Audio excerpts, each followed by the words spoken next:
Yes, indeed. A few minutes late, but that's okay. It's Saturday night.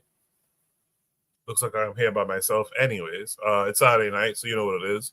Another Saturday night shoot the breeze. I want to thank everyone who participated last Saturday.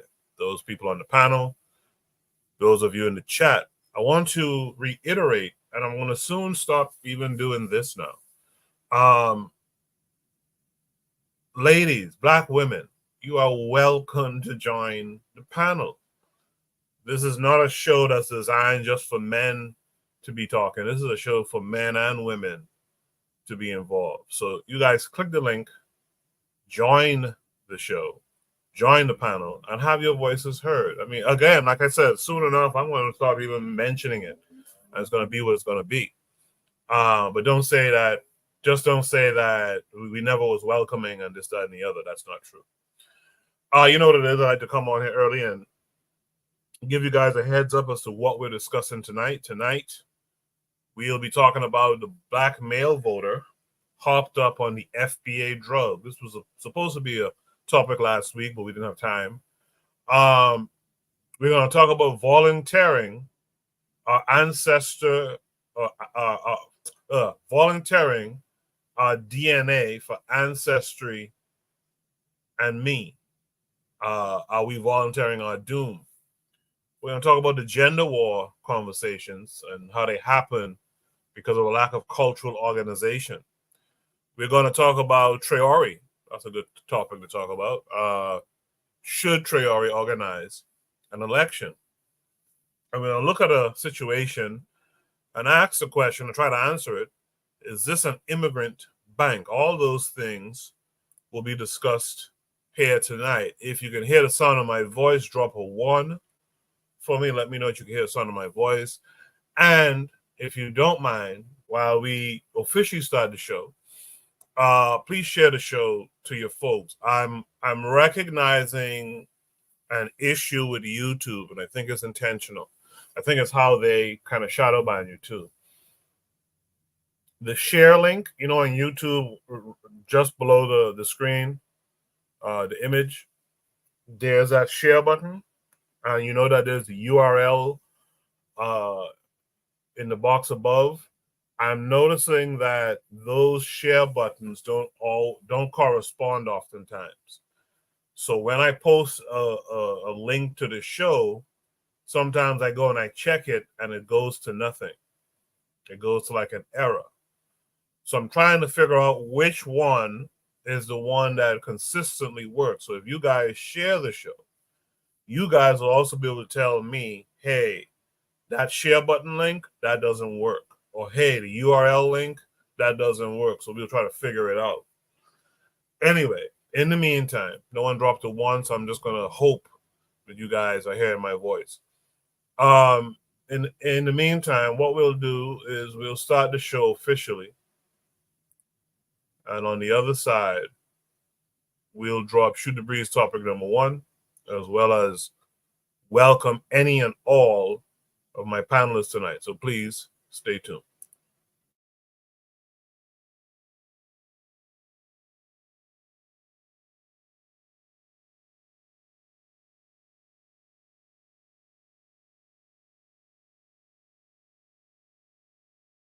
You are listening to the Bitter Medicine Podcast on KWAZ Radio.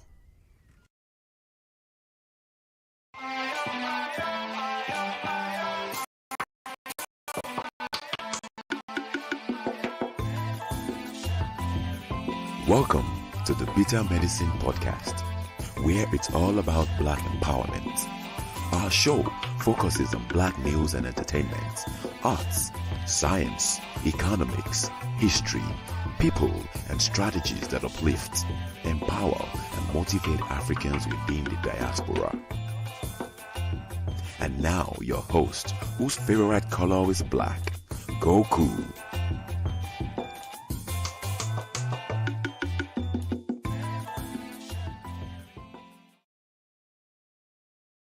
Welcome back to the Bitter Medicine Podcast. I am your host, Koku.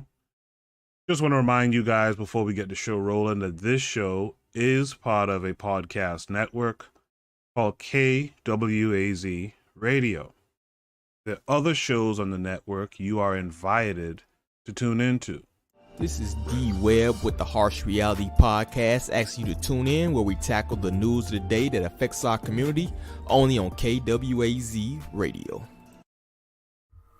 Peace, family. This is Oni, inviting you to listen to the Pro-Black Perspective, where black problems are addressed with black solutions. Greetings, fam. Tune in to The Learning Curve with me, the Revolutionary Matron on KWAZ Radio. You are listening to the Bitter Medicine Podcast on KWAZ Radio. Yes, indeed. Make sure you're also tuned into the Forecast Radio. Realm in the Bush is usually on with him these days, but tune into her channel as well. That's considered cheek. Make sure you tune into Kofi, the Black Critic, and tune into Brother Bakari. Brother Bakari last night had a very spirited show. Kofi was on the panel. Buano was on the panel. And it was about the current big topic that's going on. Kamala Harris versus Trump. By the way, I put up a poll on that maybe a week or two ago. And that poll has Harris slightly ahead. So it seems like the folks around here are kind of on it. But go check out that conversation last night that they had. Very spirited conversation. In the meantime, let me welcome in my first panelist tonight. That'll be Buana. Buana, how are you this week? Coco, I'm good, brother. To what you just said, I hope you're good as well, brother. To what you said, being shadow banned. If you notice, when we having these conversations, last night you could hear me very clearly, no issues whatsoever. When I'm talking on Kofi's channel, no issues whatsoever. But for some strange reason, we can see how it go tonight. We can see how it go tonight on the show. We'll see. And I'm using the same headphones. Material is the same. Everything is the same. But we'll see. Interesting. Yeah, very interesting. This is why I like the folks that share the links and stuff, because it gives us an opportunity to understand better what's happening and how they're doing it, So thanks for that. Thanks for letting me know. Because I think I mentioned in the chat last night on Bakari's channel, how come Buana's coming through so clear? And I mean crystal clear. And here Buana tells us that it's the same setup and everything. So it just tells you that they play these little games, man. I wish we could just get off of this thing completely, but we'll see. Well, for now, there's only Buana who's with me. That's fine. What I'll do is I'll start Shoot the Breeze topic number 1 tonight, and we'll discuss it, and we'll welcome in anyone who's interested in joining us on the panel tonight afterwards. Shoot the Breeze topic number 1 says, the black male voter hopped up on that FBA drug. This came with a link that takes us to YouTube. So what we'll do, we'll watch about 6 minutes of this, and then we'll discuss it. How is Jill Stein going to give us reparations? How is Jill Stein going to give us reparations? I don't know how Jill Stein, but I just. Oh, okay. I think African American men shouldn't vote unless Kamala Harris is talking about reparations, and she's not talking about reparations. She's not talking about taking qualified immunity away from the police, and she's not talking about a hate crime bill for black folks. That whole bunch of hodgepodge. So a few things. She has talked about reparations. She even talked about reparations in this town hall. No, I don't want her what she calls reparation. I want cash payments and I want land. I don't want a bunch of crap that they throw all together. No. Do you know how you get reparations? So how you get reparations? Do you know how you get reparations?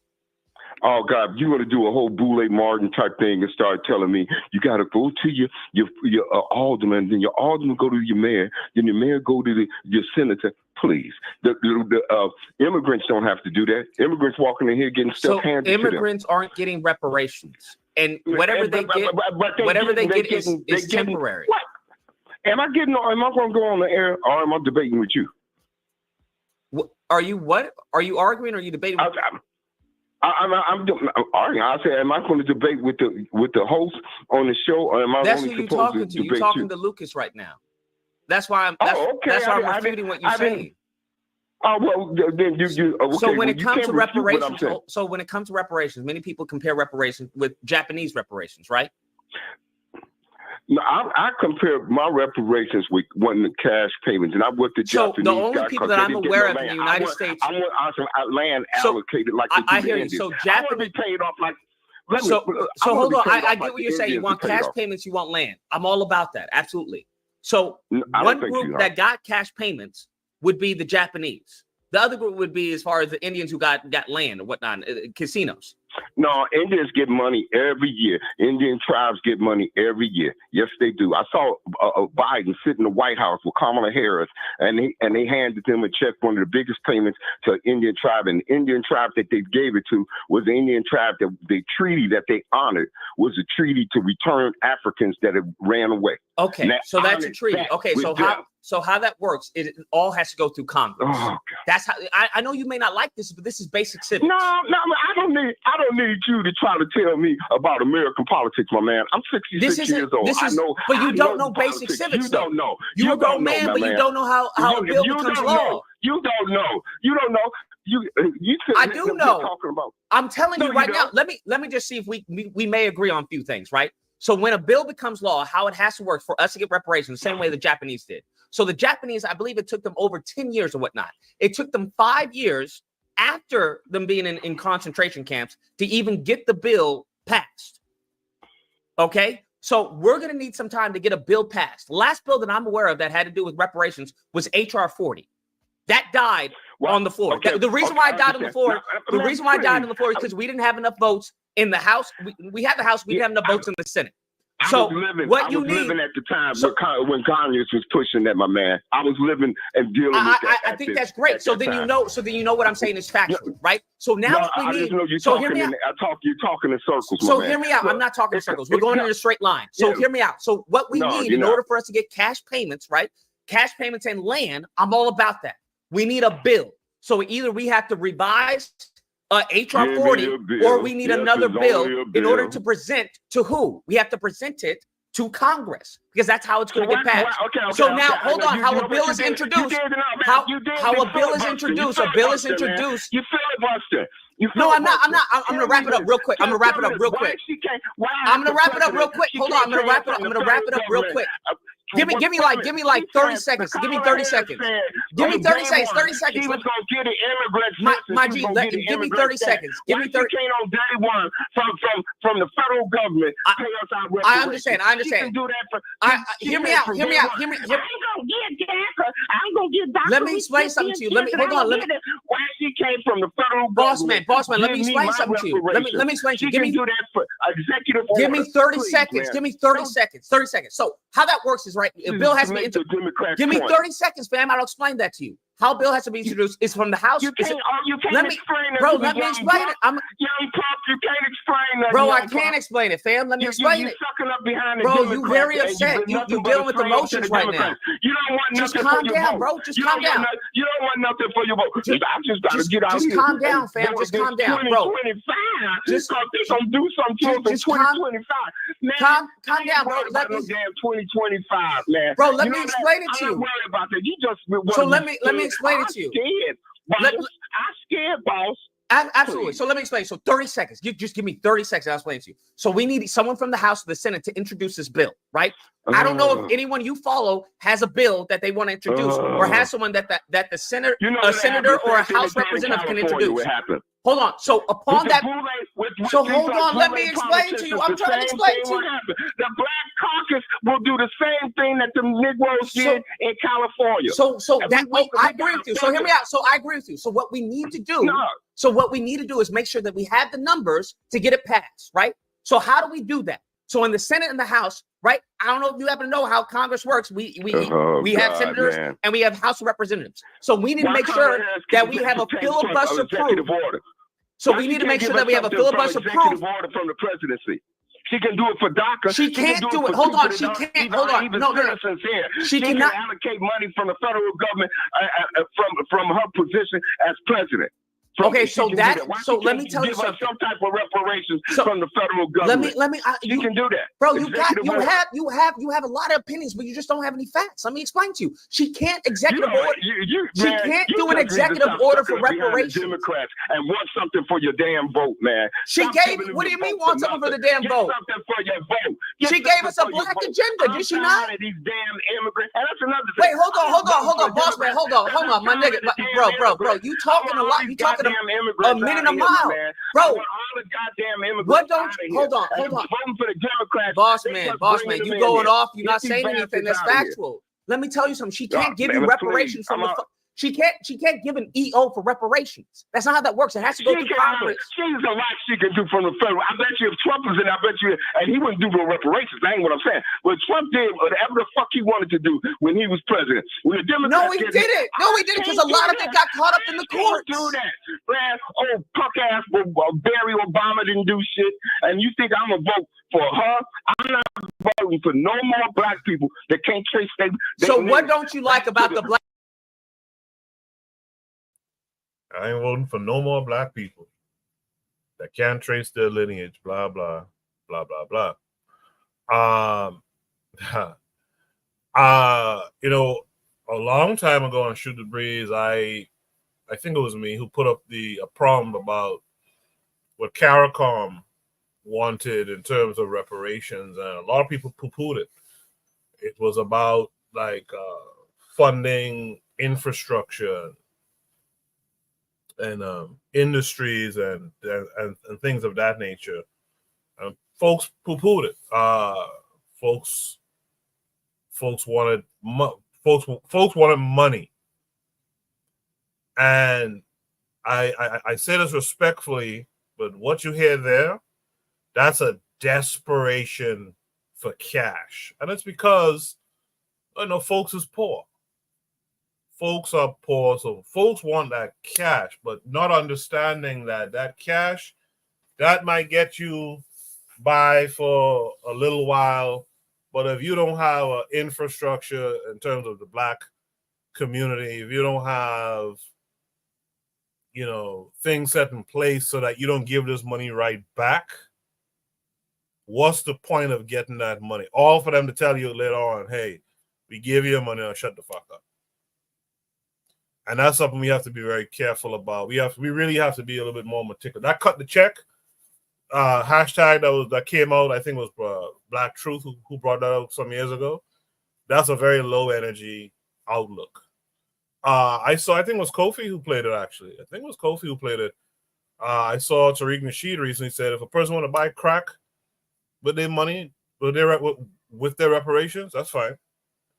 And that's the silliest thing I've ever heard in my life. But it comes down to folks is broke, and so all they want to hear is cash, cash, cash, not understanding that if you don't have something in place to make sure that money stays in your community, if you don't have a mindset even to make sure that money stays in your community, that's just a wasted effort. And ultimately, these people ain't gonna give you money to put you on equal or better footing than their own people.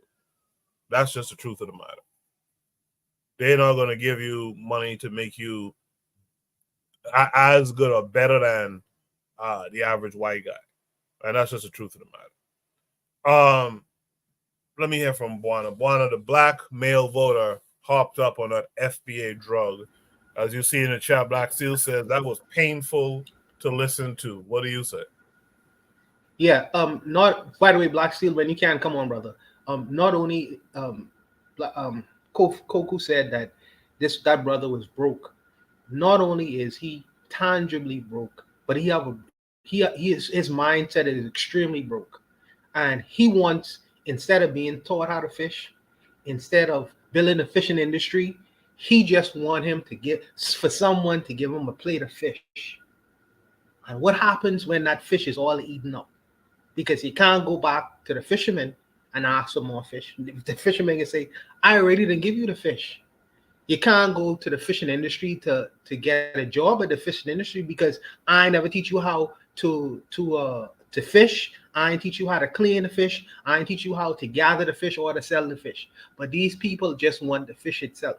This, when I hear from him, he reminds me of Bahamian voters and how they are manipulated every electoral year. How they are manipulated. Just the politicians come around and give them like $50 and some marijuana and some alcohol, and these people give them anything. Any politician will be able to get into office. And this is my problems with democracy sometimes, Koku. And this was the framers of the America problem with democracy. There wasn't big Democrats because they felt like the large swath of the people who was in America. When I hear a man like this man is obviously out of his mind. He's out of his mind, and he is just regurgitating the ideas of some people he would have heard on the internet. Never met them before, but he just regurgitating these ideas, and this is the problem I have with so-called democracy, because the morons could vote. Their vote is, and unfortunately, sometimes the masses are asses. They represent more than the well-informed people. So your outcome is always going to be the same result. This is a reason why in our country you see the same members of parliament, but they have the mind of the masses. The masses, not the well-informed. And for me personally, I have to do what I need to do to make my own personal life better, because it's very difficult for me to change the state of affairs of a country or large groups of people unless I decide to become a politician, and I don't want to do that. So I just think that he is indicative of a whole lot of different kinds of voters. And unfortunately, I mean, this is nothing we haven't heard from all these people on YouTube so far, but right now in the world. But I'll leave it there and let Black Steel go. Yeah, they're messing with your sound a little bit again, but we'll push on through. I just want to say to the panelists too, keep an eye on the chat, and sometimes when you guys give your responses, I want y'all to address some of the things that's going on in the chat. So Jagan, shout out to Jagan, who said, by the way, shout out to Kofi, who says sup to the family. Jagan is out here. KW Don 7 is out here. KW Don 7 said the wealth gap is $110 trillion, and then national debt is $35 trillion. But Jagan has a little stream of thought going on here. He says, how did she, meaning Kamala, give a black agenda? He goes on to say, why black people always have to worry about giving it back? I think I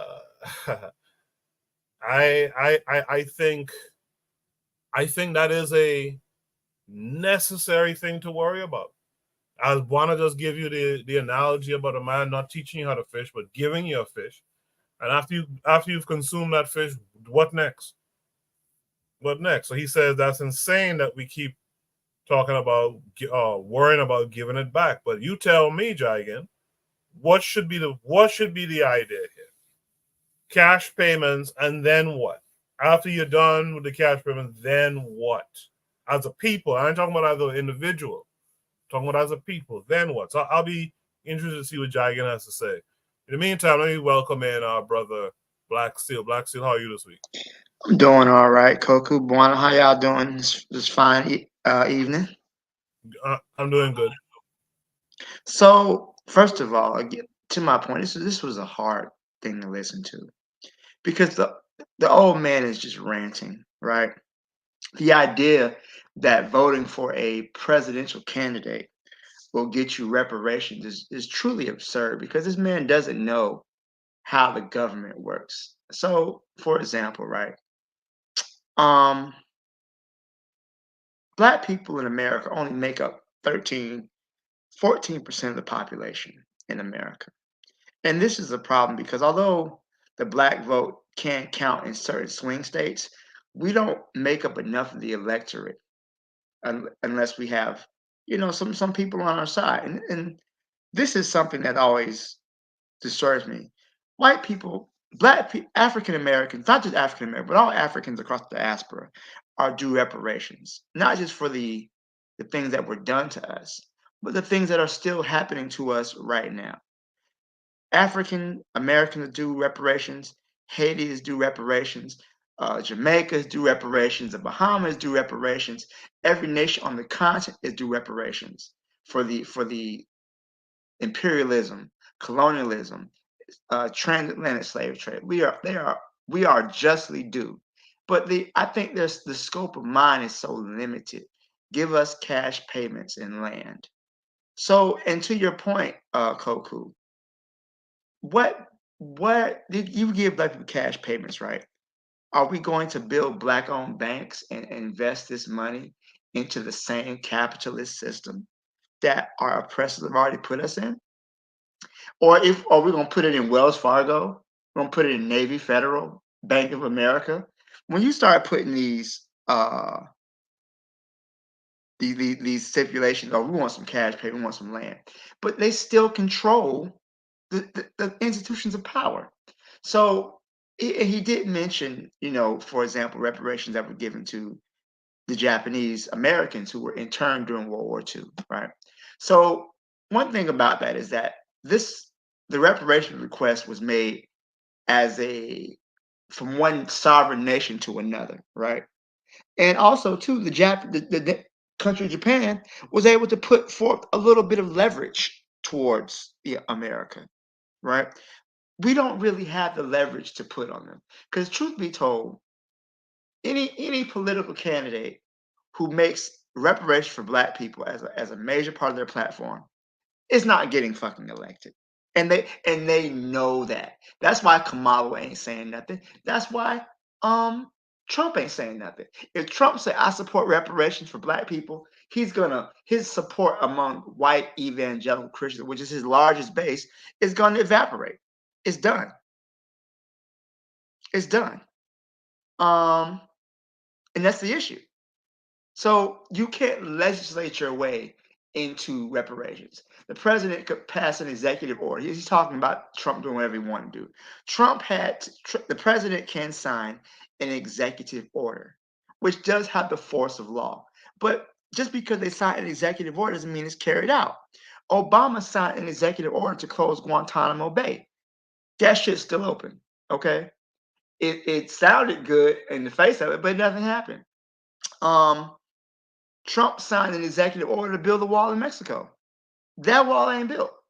So just because they signed an executive order doesn't necessarily mean that it's going to take place. And he said, I want the window fixed, whatever. Okay, here's the thing. What if your neighbor says, I'm not fixing the window? What you going to do about it? I'm not fixing shit. Deal with it.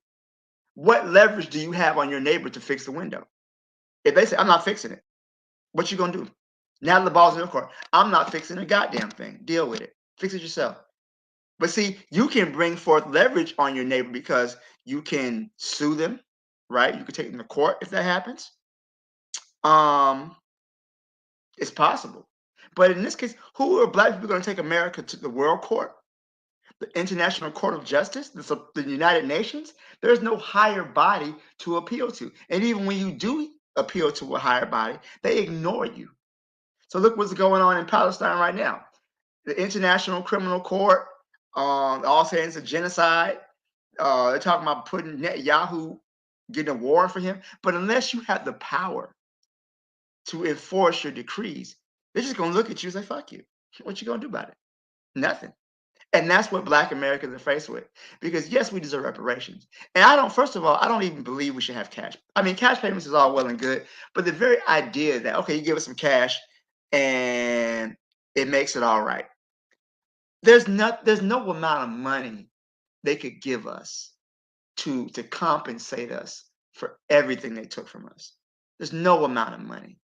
It would bankrupt the West.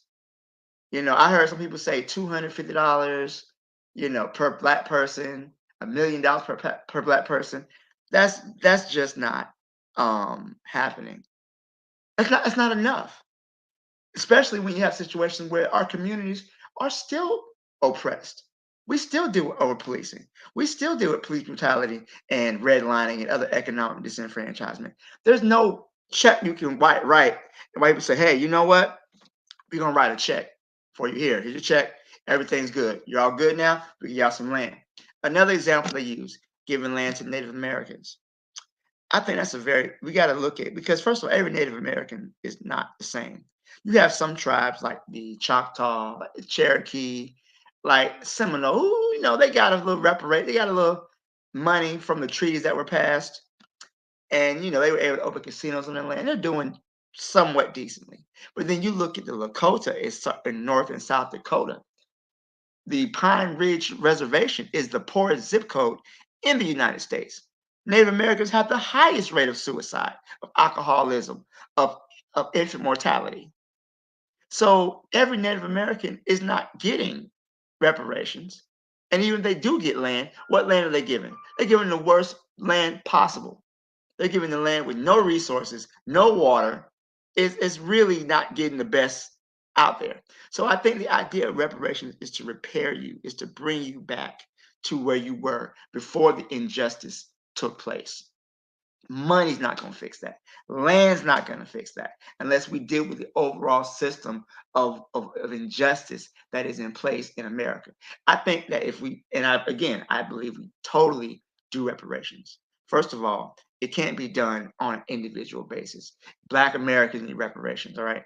This is something that's going to have to take the entire diaspora of African people. This is something that,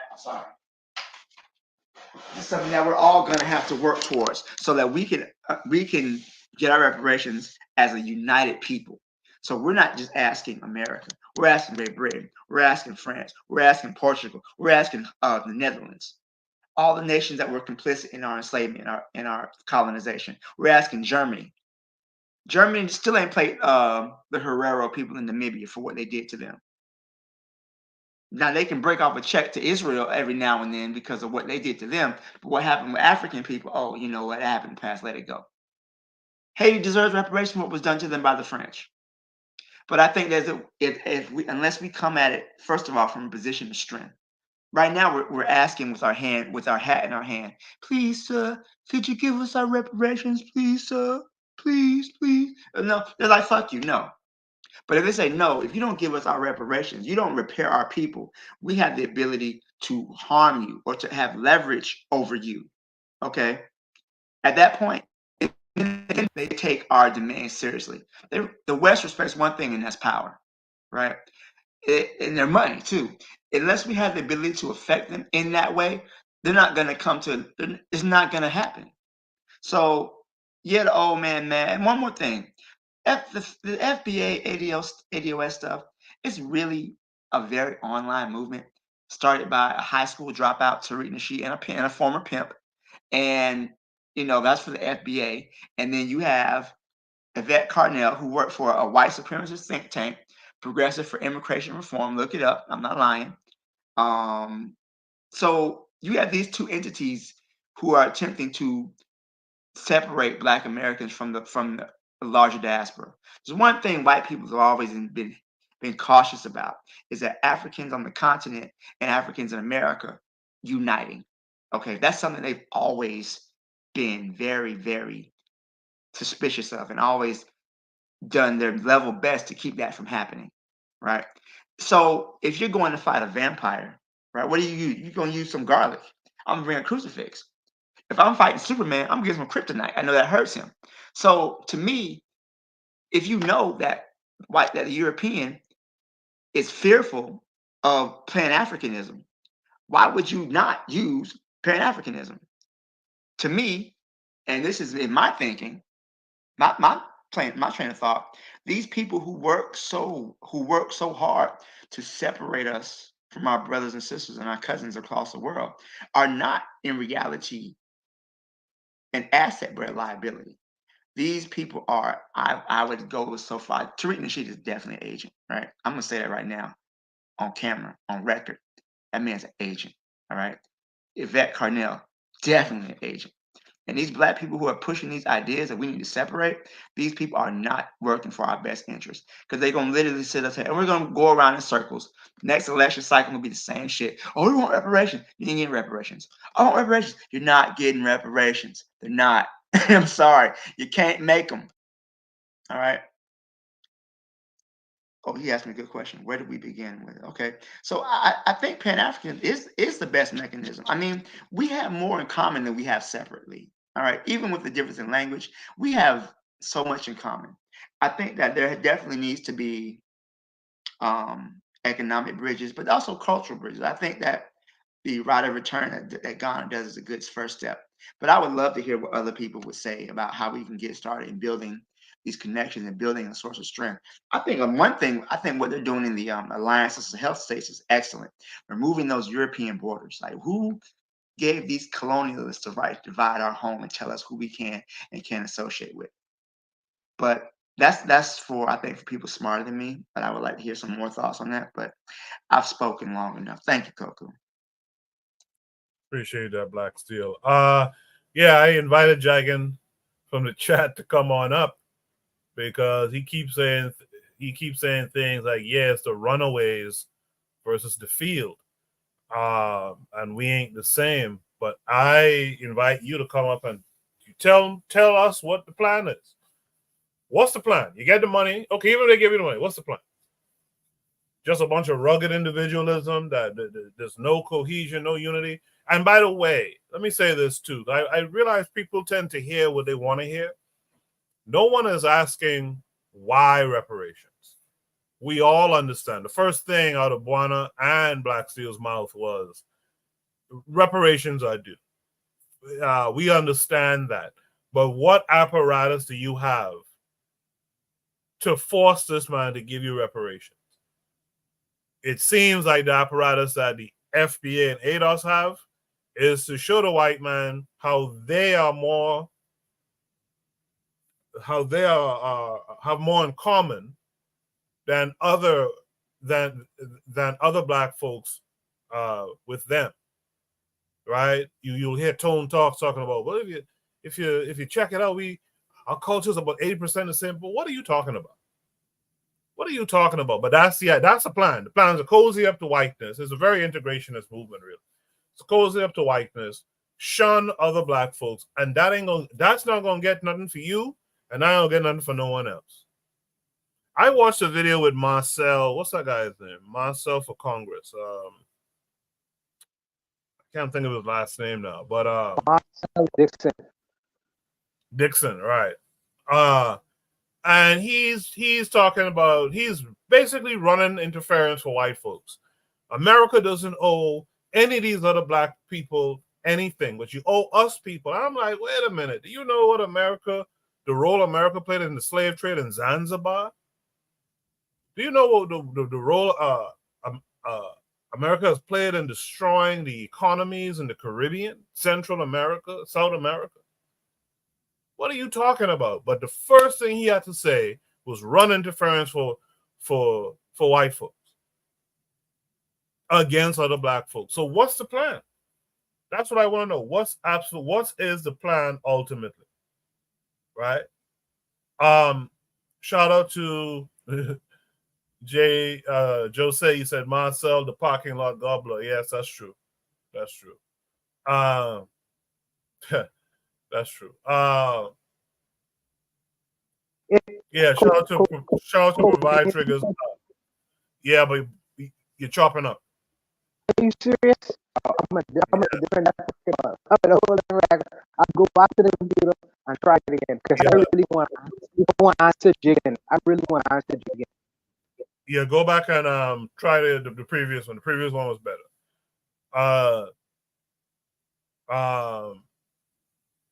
KW7 in the chat says, how do you follow a homophile like Marcel Dixon? This is, but then we have people asking us who's the field and who's the runaway. And I like what Jose asked when he first came into to the chat. Let me find the comment.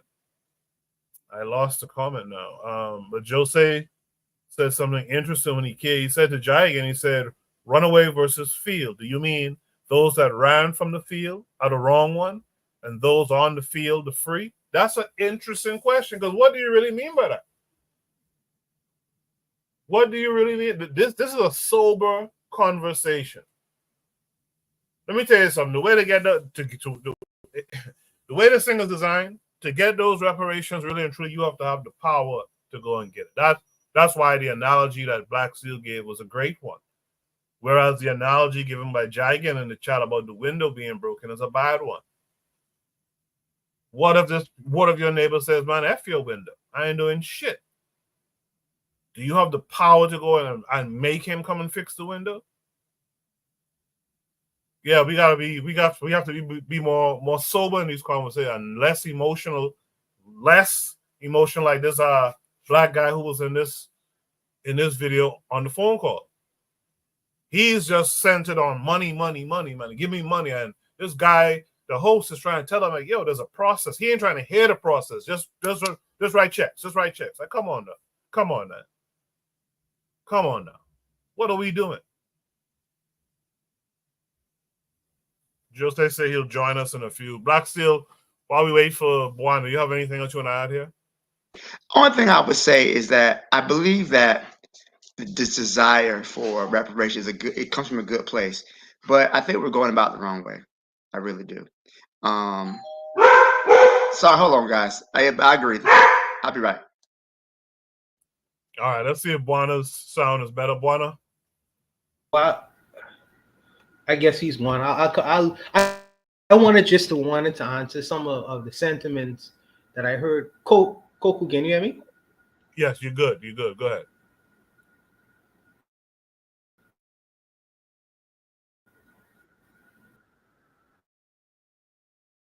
Okay, so I just really wanted to answer some of the sentiments that the brother Jagan is making comments.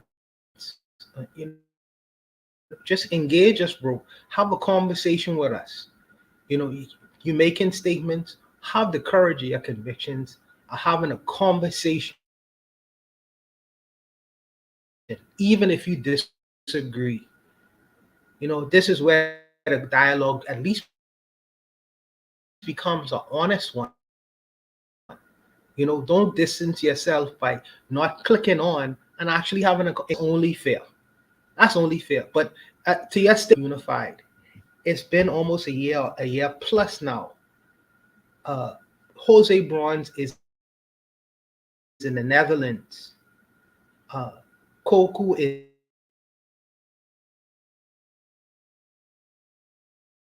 in New York City. Brother Bakari is in Atlanta. Unified. How is it that we collectively find our secular time 8 o'clock, and it's been that way for almost 8+ years?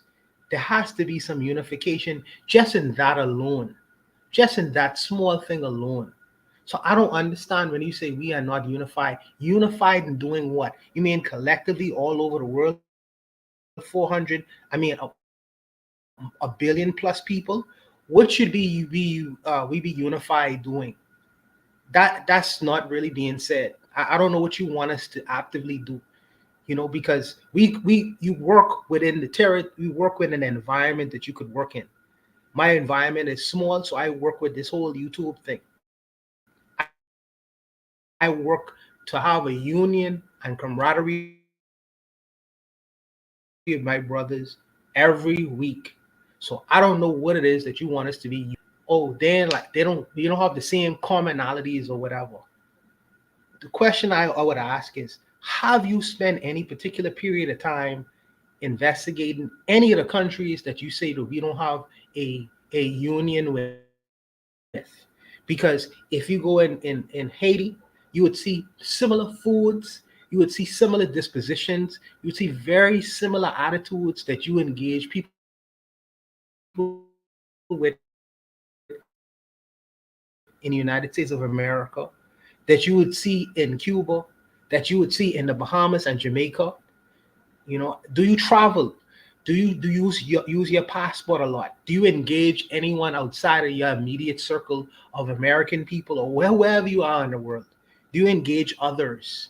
Do you do these things before you make these general statements? Do you know the history of America? Do you know a Haitian person called Jean Paul Dusable? Dusable discovered Chicago. Do you know Christophe Henri Christophe fought in the American Revolutionary War in the 17 in when they had the American Revolutionary War? He fought. He ended up being a Haitian king. Henri Christophe, he fought in the American Revolutionary, and what the Haitians gave to America. Do you know these things before you start making these generalized statements of we are separated, we have nothing in common, one hand has nothing to do? You know these things? Do you know the American government went into Haiti in 19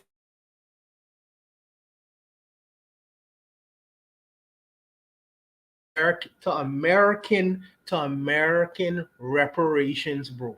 This dude is a liar. And like I say, you don't want to engage. You throw peanuts from the peanut gallery, and you so safe. You stay in your little, and you never want to click that button and engage the people you throwing peanuts at.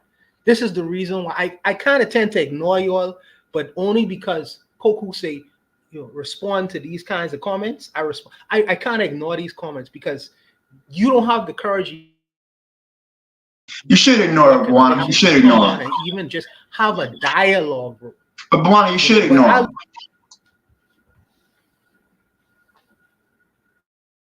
I'm sorry, I'm going to cut you off, Buana, but yeah, you should ignore them because let's be honest, these FBA clowns, they never come at white people the way they come at other black people. They never have the smoke for these crackers the same way they had the smoke for their brothers and sisters, which is because they're an anti-black hate group. Okay? You're not getting your reparations, homie. Sorry to tell you that. Sorry, you're not getting them. You can't make these crackers, don't want to give them to you, and you can't make them. All right.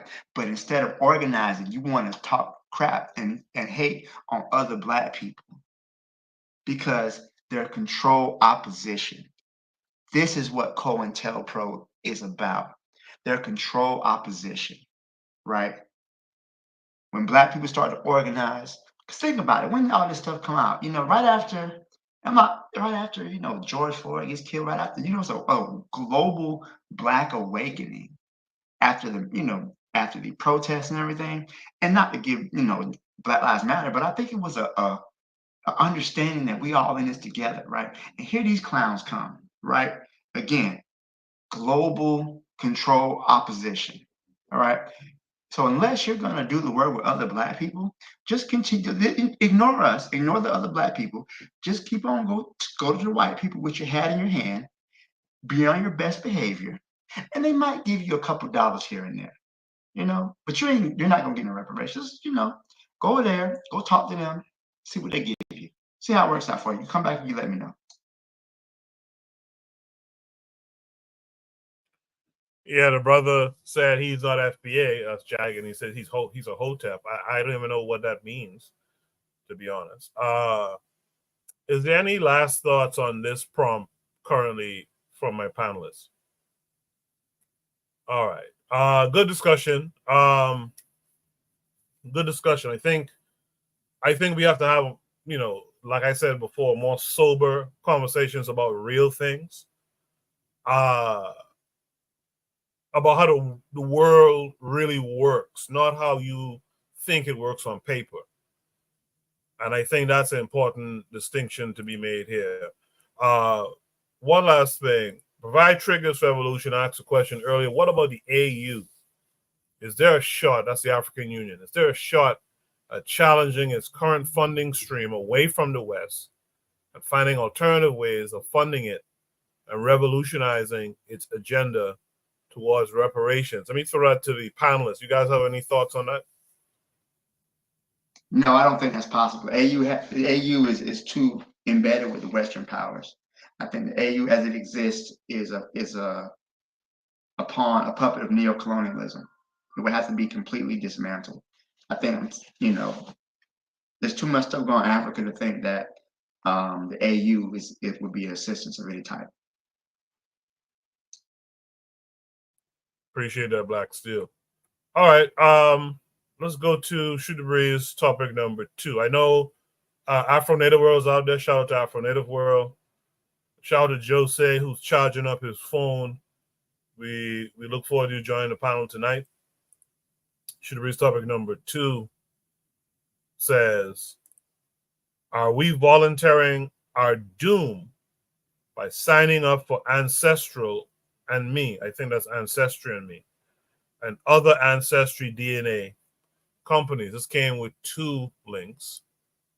So the first one, so I appreciate everyone who posts topics, and if you guys want to see a topic discussed, dissected up here, you guys can join the Discord. The link is in the description.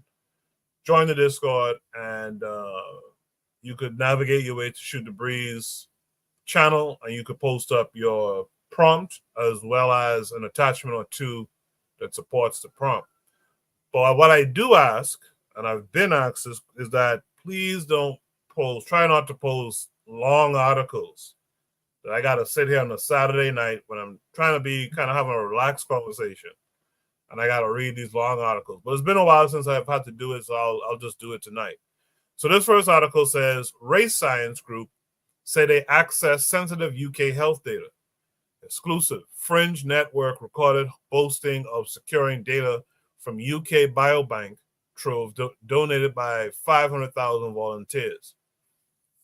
Fringe researchers advocating nefarious theories that intelligence is based on race have obtained data from a trove of sensitive health information donated by 500,000 British volunteers, according to undercover footage.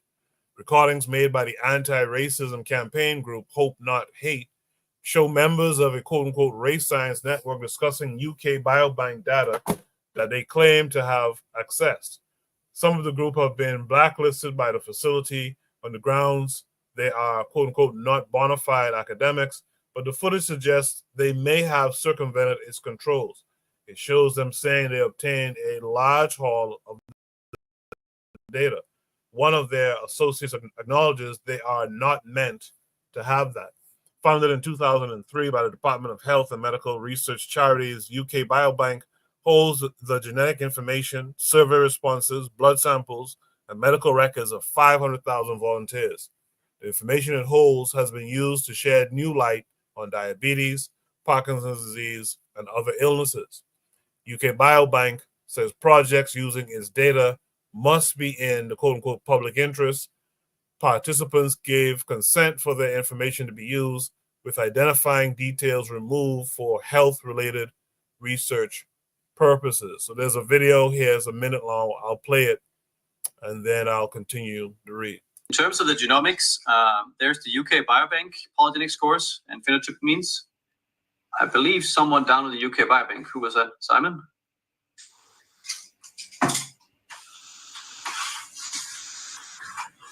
Yeah, I've got the UK Biobank. I'm sorry, go ahead, whoever's talking. So yes, it's me who's got the UK Biobank downloaded. Okay, so you have downloaded the data, so you could just score it, or?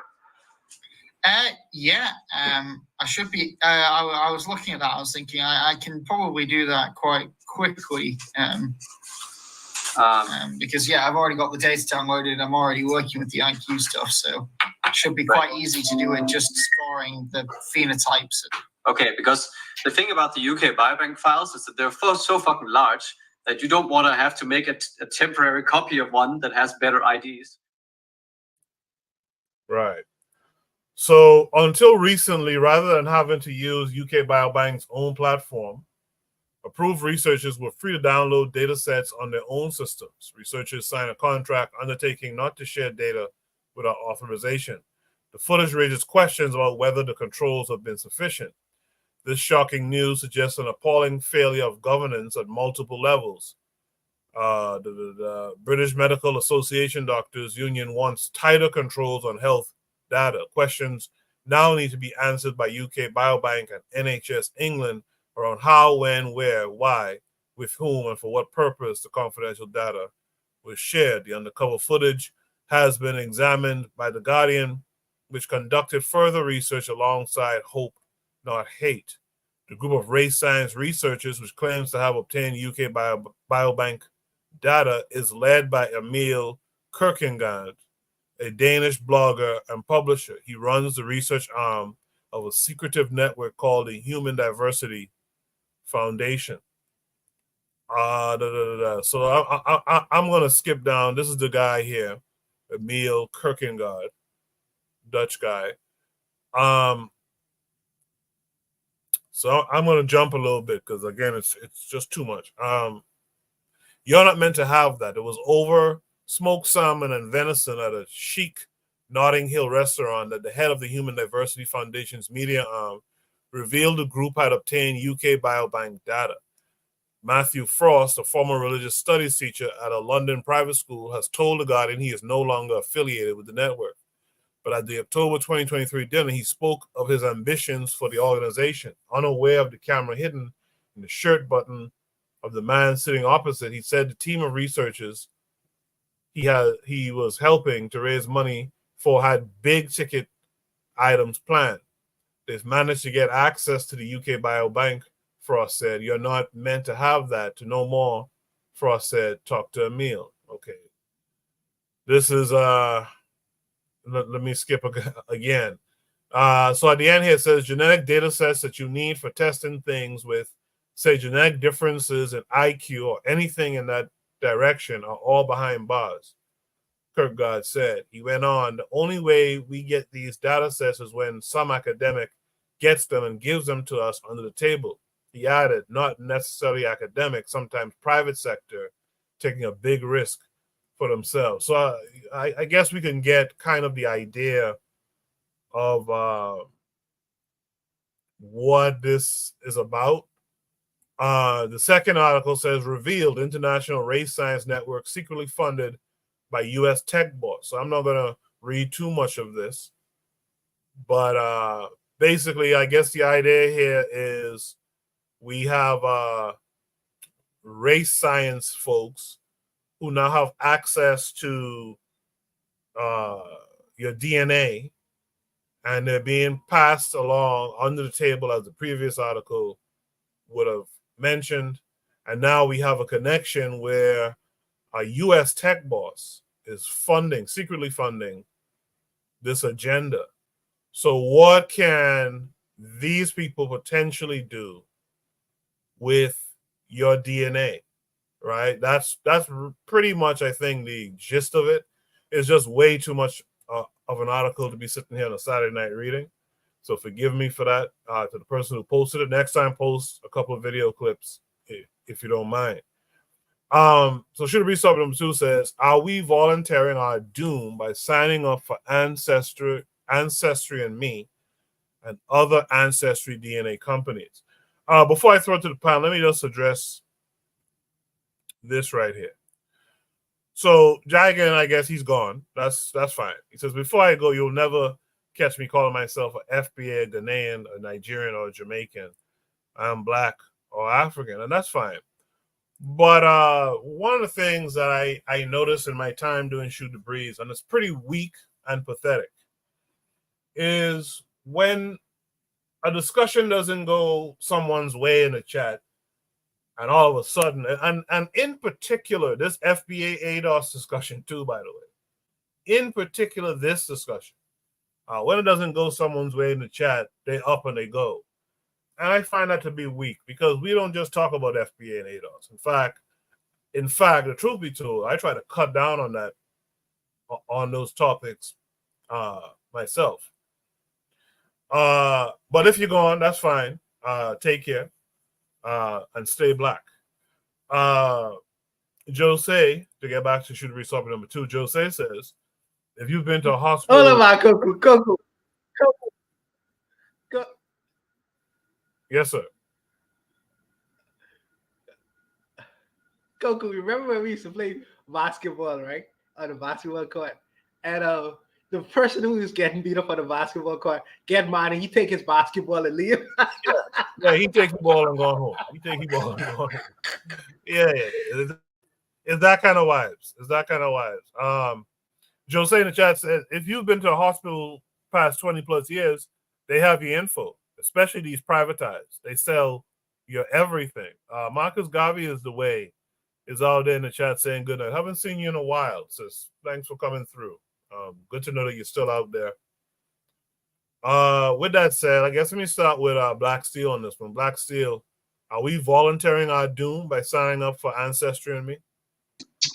I wouldn't trust those companies with my DNA personally, right? But like Jose said, they got our stuff already, right? And I think what they're doing, because they're trying to push this racist idea of race and IQ being linked to one another. That's not happening. They like to push that idea, but I think they're taking the data. But again, they already got our stuff. If they, I mean, what do they want to do? Are they cloning? Are they looking for disease? Are they looking for compatible transplants for wealthy people? It's a number of reasons why.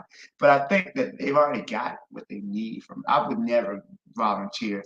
I know where I'm from. I can look in the mirror and see where I'm from. I got too many people coming up to me asking me if I'm Jamaican, if I'm Nigerian my whole life. So I don't need any type of DNA test. But I do think that these race scientists who really want to link race and intelligence, they want to try to show that Black people are genetically inferior in some way, and just to prove their point. And this is something that they've always tried to justify their atrocities. As a result, we're smarter than them, we're better than them. This is something that I often see these crackers doing. But really, like, the question is why y'all so lax on y'all security? People giving you their DNA, why are you so lax on security? But overall, I don't think it's what we think it is. I don't know if it's something they're plotting against us, if they have a long-term plan or a goal. But I do think, again, they mentioned race scientists, right? The very idea of what race is a social is not a biological thing. Race is definitely a social construct. We often talk about, mixed race people. Are they Black? Are they mixed race? It depends on where you're at. In America, most mixed race people are considered Black. Some countries, like in Latin America, they got their own category. The only thing that's different is that what society you live in. So race itself is an oxymoron because there's no biological source for race. That's something that every scientist agrees on. But I think they're really just looking to justify or come up with some way to link intelligence. Like, they always talk about Black people have a low IQ, and instead of blaming it on the social factors and the racism in the education system, they're going to say, well, these Black people are just naturally stupid, right? That's why we enslave them. And that's kind of what the idea they're pushing. And I think that's what the data is for. So I'll go ahead and I'll leave it there. Thank you, company. Appreciate that, Black Steel. Let me welcome in Ditso this week. Ditso, how are you? I'm doing great. Thanks so much. Thank you for having me again. Very interesting subject. I was aware of this Emil Kierkegaard, whatever his name is, last name. He's just another pseudo anti-intellectualism type of individual who promotes racism, who promotes hate.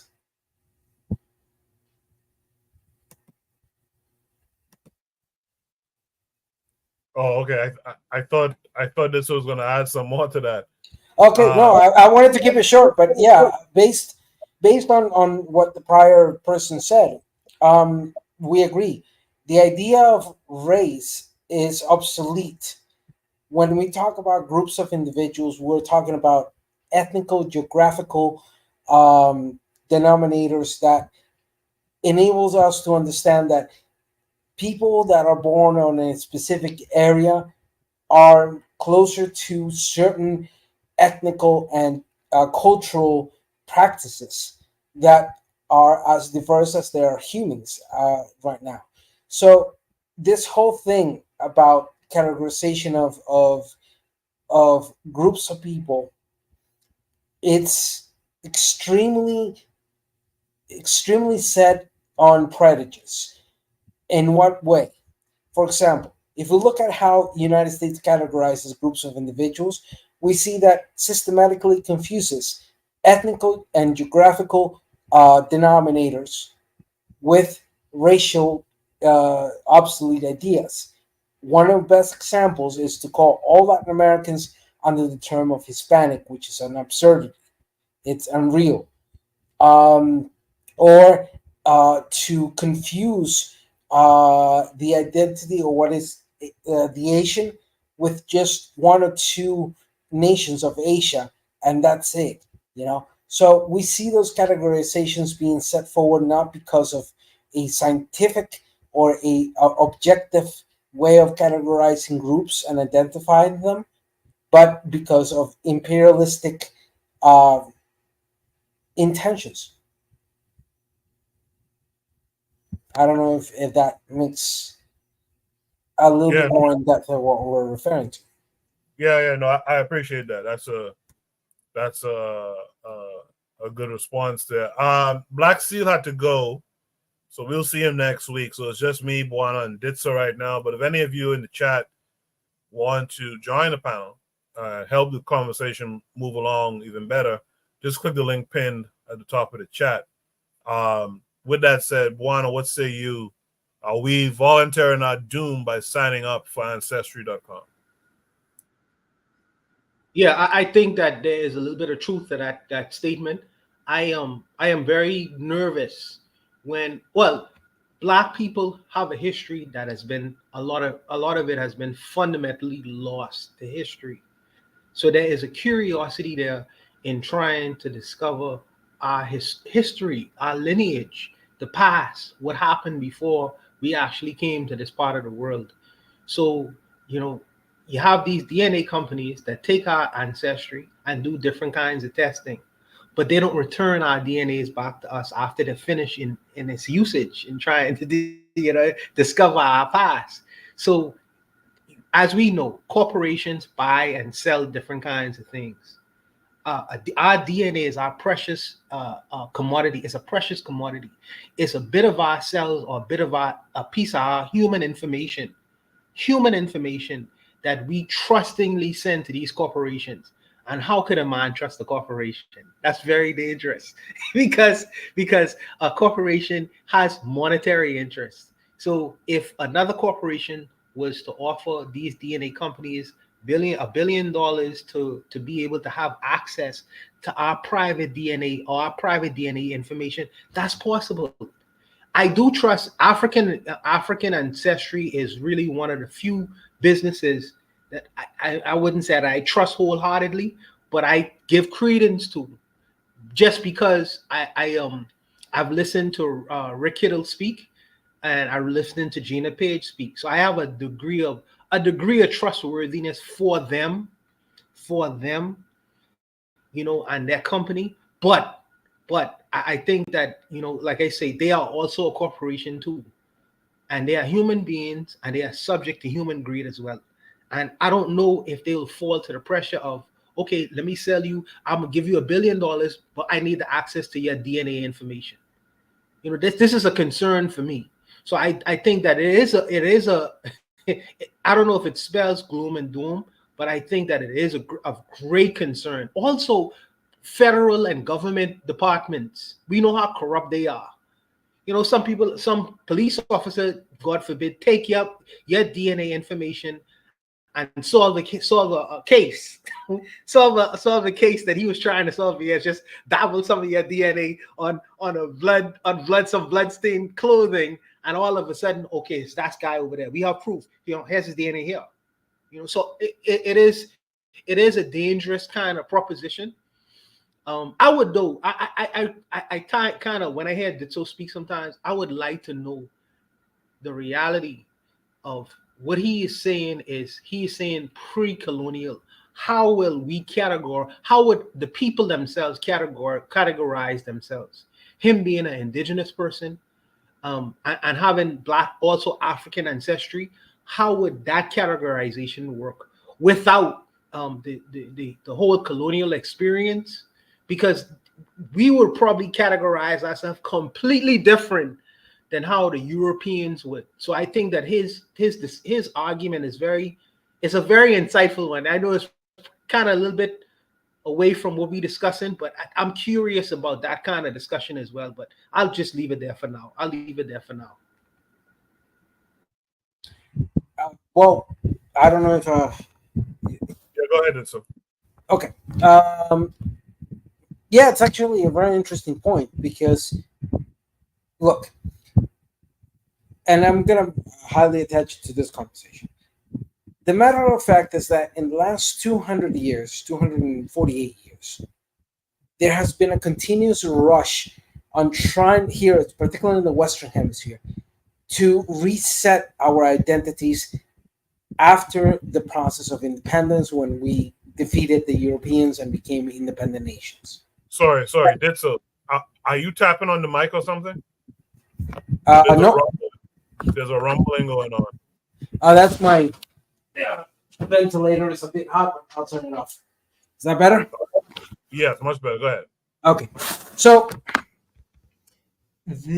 understanding that and going back into that time frame, we see that, for example, the people of Tenochtitlan, which is currently modern day Mexico DF, they knew their identity as Mexica, and they understood that there were different groups of Mexica happening very close to each other.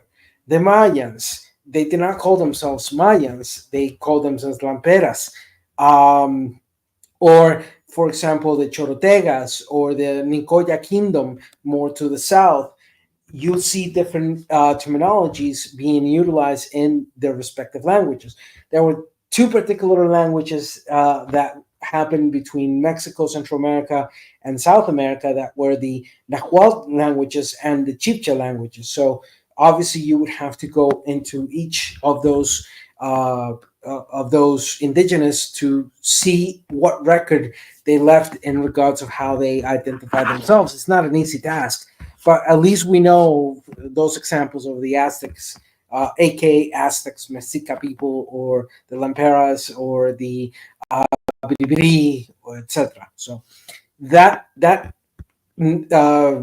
partial knowledge that we have then leads us to know that the people here were conscious that we existed, that they were in different stages of constructing civilizations, some equal to the civilizations of Egypt or any other of the Europeans. But then with colonialism, that knowledge has been pretty much eradicated to a degree that we only have bits, and we have to then part from those bits to fill in the gaps, Appreciate that, dude. So let's welcome in our brother Jose this week. Jose, how are you? I'm okay. Yeah. Yes. How are you? I'm good. Thanks for coming through. How's the panel? How's the chat? Yeah. Good, Jose. Good man. I hope you're good. Yes, me too. But Jose, are we volunteering our doom by signing up for Ancestry and me? Yes, the subject. I just recently did it, like 2 or 3 months ago, and interesting results. Even there was one big spot from Colombia to the south of Chile, and I thought, well, it's true that Africans been there for a long time, especially my DNA. I mean, if fishermen get lost, they might end up in the north of South America. or in the Mexican Gulf. But anyway, that's another subject. Yes, I believe it's dangerous. I live in the city of Rotterdam, and it was bombed by the Germans. And what they taught us in history lessons is that the county they left the county house and the postal office intact because of the registry, so they could find the Jews, right? But of course, that's their narrative. They make the Second World War about Jews, but there is a point. There is a point in it, right? So back then, everything was paperwork. So to figure out who is who, it sounds logic to leave the county house and the postal office intact.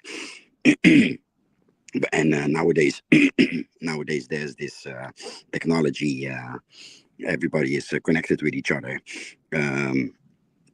Here in the Netherlands, until quite recently, the healthcare was in the hands of the government, but quite recently they privatized everything, and these hospitals are acting like corporations. They're taking over each other, and they are expanding and branch. How do you call it? Branch diversity. They do other types of service. So hospitals are really acting like corporations, and that's really dangerous because I mean even Facebook is selling information about who and what we are, right? So that's it's a 1+1 is 2 for me, but as I said in the comments, it's what are you going to do to stop it, right? You go to a hospital. In the past 20 years, I've been to the hospital like 2 or 3 times, and they have to check what blood type you have. When I was younger, they even rewarded me with some kind of bronze brush for giving blood. I have blood type O minus, and everybody it's everybody can have that. So yeah, I was in my younger years, I was the naive good guy. And yeah, they have my information like for maybe 40 years. So what are you going to do? What are you going to do? Nothing. It's and I think the danger is depends on who rules the world, and it's savage crooks rule the world. So of course, our information is everywhere and in the hands of evil people. So yeah, what are we going to do? What is there to do against it? Yeah, I think Jose, and thank you for that, Jose. I think Jose kind of hit on it right there. What are you going to do? The thing to do, then this is why you really have to be, as Black folks, as African people, you got to be about power, man. These people have the power, right? You sign up for this stuff thinking, yeah, I want to trace my lineage, my heritage, etc. I want to find my family, right, so to speak. So I know some people who've done it, and they get hits every other week about some cousin or something in Georgia or where, or what have you. And people are doing this thing just trying to learn about themselves, discover themselves more. But who's in power though? You see, the people in power, who's in control, can use this for all sorts of nefarious things. It's just like Google, for example. Like Google did a great job in the early 2000s when they came out with their free version of basically Microsoft Office and stuff like that. But there's a catch. They can use the things that you store. They can use those things to, to sell them, to do whatever with, and that's the problem. They have the power to. So this is a power issue ultimately, right? It was ultimately a power issue. With that said, let's welcome in our brother Kofi, the Black Critic. Kofi, how are you this week? Hey, I'm doing good, doing good. Thank you. Thank you. What I have to say about the whole DNA thing, full transparency on my side. I did do ancestry, and when I did do it, I was a bit skeptical. I'm just speaking towards the scientific legitimacy if it works. I did it, and like you say, Coco would say, "Oh, you have a cousin here. This is your first cousin, your second cousin, your third cousin." I didn't use my name, my real name. I used my government. You gave him, all I gave him was a sample of a swab of my cheek, or some spit or whatever, and you put in a little small tube. And you have to do, you have to do a lot. So my results came back. I'm like, yeah, this thing probably doesn't, it would and would not work. And once you do that, it connects you with obviously other people who matches your DNA. So this is your first cousin, second cousin, third cousin, and it puts you in a pool with these people. And there's like a little online chat thing going on. And I was talking to somebody, and we're just talking, we're trying to connect who's who. And we kept getting everything right. All of a sudden, he stopped talking to me, paid it no mind. My mother called me, and she says, "Hey, are you online or something like that, or talking to somebody right now?" I was like, "Not really. Probably like 20, 30 minutes ago."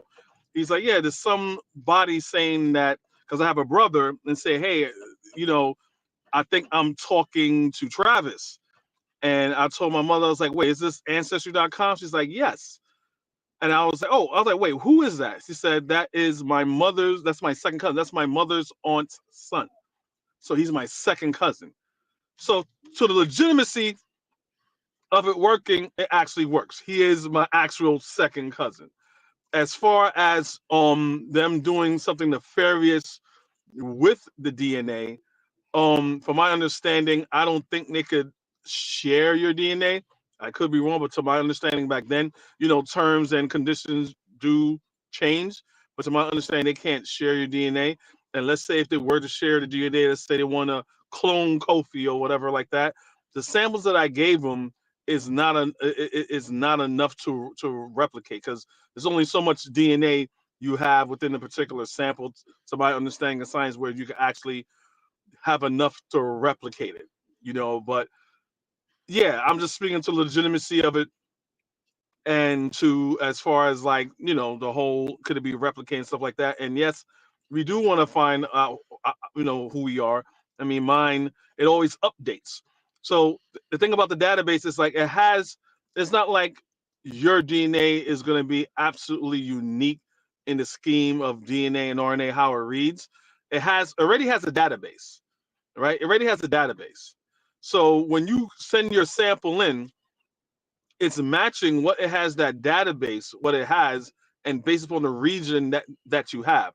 So the more people contribute to it, it just expands the database. It'll get different haplogroups, it'll get different so-called races and things of that nature. It also does on genetic diseases, what you're more prone to based upon your genetics, what disease you're more prone to.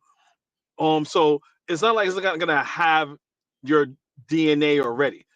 Our DNA is not that really specific or special where they don't have it. Like Joe say, hey, look, you go to the go to the hospital, they already take your blood. You go to the dentist, you know what I'm saying? If you have a tooth pull, they dispose it, they take your blood, they already have these things. Only way that I see how it would change, and I see it working in real life. Now, my mother was like, okay, my great grandmother was East Indian. She was half East Indian and half black. So through my whole life, I'm thinking she's half East Indian. When I got my results back, it said indigenous. So I told my mother, I said, no, I think she had to be indigenous, not East Indian. I was like, well, no, because my grandmother told me, I was like, this is what the DNA says. And all that it does is just update. First I was Chilean, and it went from Chilean to oh my gosh, I think to Cuban or something like that. Right? So it changes. So I just want to give you just a little insight to that, just so for those who don't know what my experience was. That's pretty much it. I appreciate that. A couple of things though. You don't need a lot of DNA to replicate whatever. So they could use picograms of DNA. There's something called PCR, where they amplify or they make many copies of DNA so that just a little trace, like they could find a tiny drop of blood somewhere, and if it's still viable, they can map out the whole genome of that blood. The thing about this ancestry and me stuff, it initially came out of something that was supposed to be good. It came out of what was called personalized medicine, where they wanted to be able to map out the genome, right? That first started with the Human Genome Project, and then later they wanted to be able to map out individual genomes so that, like Kofi said, you can tell what type of diseases and stuff would come up in your lifetime or potentially come up in your lifetime, so that they could create therapies and stuff to prevent preventative medicine. But then this ancestry thing came out of that. The problem is that if you remember some years ago, there was a case. Maybe it wasn't true, but from what I understand, it was true. There was a case where someone killed someone, and they had this DNA from the crime scene, but couldn't identify anybody. But it hit as a match on like ancestry.com or something like that, and they was able to find the person's brother, and that's how they was able to find the guy who killed the person. So it's a very tricky thing. Now, like Kofi said, terms and agreements do change, and these articles are talking about not even terms and agreements. These articles are talking about straight up theft, and like underneath dealings, like people are stealing stuff and carting it away and doing whatever with it. So that's really the issue in this prompt is you've submitted your DNA, well-meaningly, because you want to find out your history.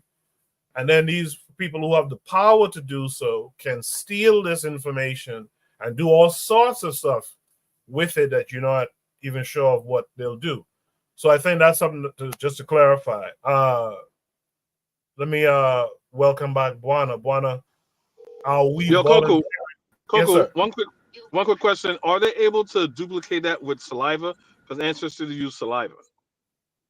Yeah, so, well, what if you say saliva, but earlier you said you'd have to do a swab.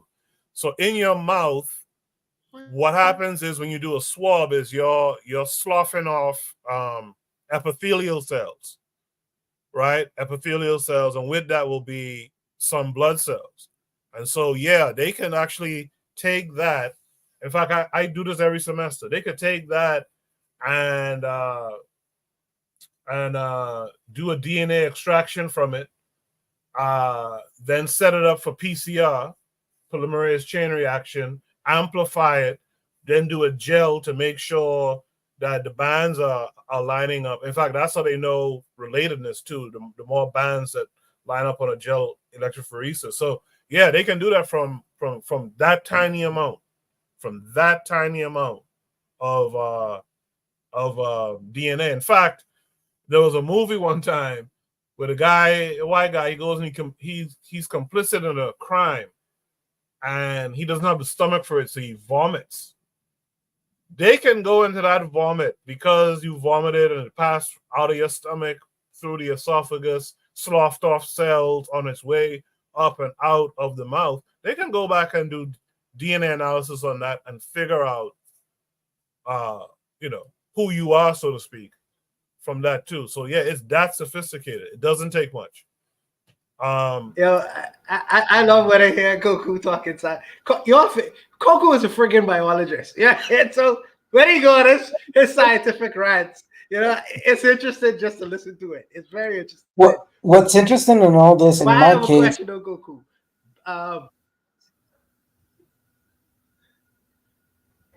Go ahead, brother. Go ahead. Okay, what I was gonna say in regards to this, in my case, I did three ways. Yes, I utilized 23andMe. I did ancestry.com, but because the University of Costa Rica, the major state-owned university, has actually a department of biological, cellular and molecular biology department.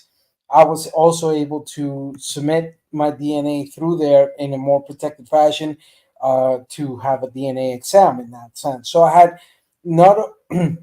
I did not only rely on those companies, but I relied in my internal science, biological, you know, uh, aspect. And what it actually was very interesting because both utilize the AIM, which is the ancestry informative marker, which is the technique that all of them are using to determine ancestry through the swab. And yeah, one swab of saliva is more than enough to do the exam. So what I did realize is that the private companies respond to Anglo American interest of categorization of people in such a way that they oversimplify the findings of those markers and create confusion. Whilst if we had more public access and more a less private controlled industry in that way, we could have a more exact ancestry towards people. Because at the end, the biggest problem that we've had, especially in the Western Hemisphere, is that due to colonialism, our identity has been warped into ideals that are not real. That's all I wanted to say. All right. Thanks for that. I just have one Coco. I just have one question. I hope that Ditso got what he needed to get out. One question for you, brother, as a biologist: should I have taken that freaking vaccine, bro? Should I have taken that? That is a tough question to answer. Okay. From the standpoint of from this standpoint, it's a tough question to answer from this standpoint because the issue that I had with it, and I talked about it here before, is there wasn't as much research and development done on that as you would tend to have done. Now, there is human coronavirus that's been around from before, but this particular coronavirus was different allegedly. And so I don't know if it was a good thing to do or not. I'll be honest with you, I'm very skeptical. And I know that Kofi is a pharmaceutical guy, but I'm skeptical when they remove any liabilities, like any liabilities for anything that might happen. Me too. Yeah. So that's that I would have to go through the science of it just to see if it makes sense, but that is the aspects that stood out to me that I didn't like about it. Well, it made sense Fair to enough. me. Fair enough. It made sense to me because I understand what you just saying, Coco. There wasn't enough trials was as long as it was supposed to be. But when I ask people, it's a flu virus. It's a flu virus. People make believe if they get it, their arm gonna fall off, their dick gonna fall off, and shit like that. The reason for it, and that's what I'm thinking. People thinking worst case scenario. It's a flu, and the reason why they were trying to implement it, right? So the amount of people that was dying in comparison, I mean, all life is precious, but the amount of people that was dying in comparison to, let's say, United States was a couple 100,000, may not seem a lot to the majority, but we're talking about people that are old. We're talking about people that have immune deficiencies. We're talking about people who are sick, because of those immune deficiencies, right? These are the reason for the vaccine. It works to protect those people. It wasn't to protect people who are healthy. Saying people who may have, again, people who have complications with their breathing, like emphysema and things like that.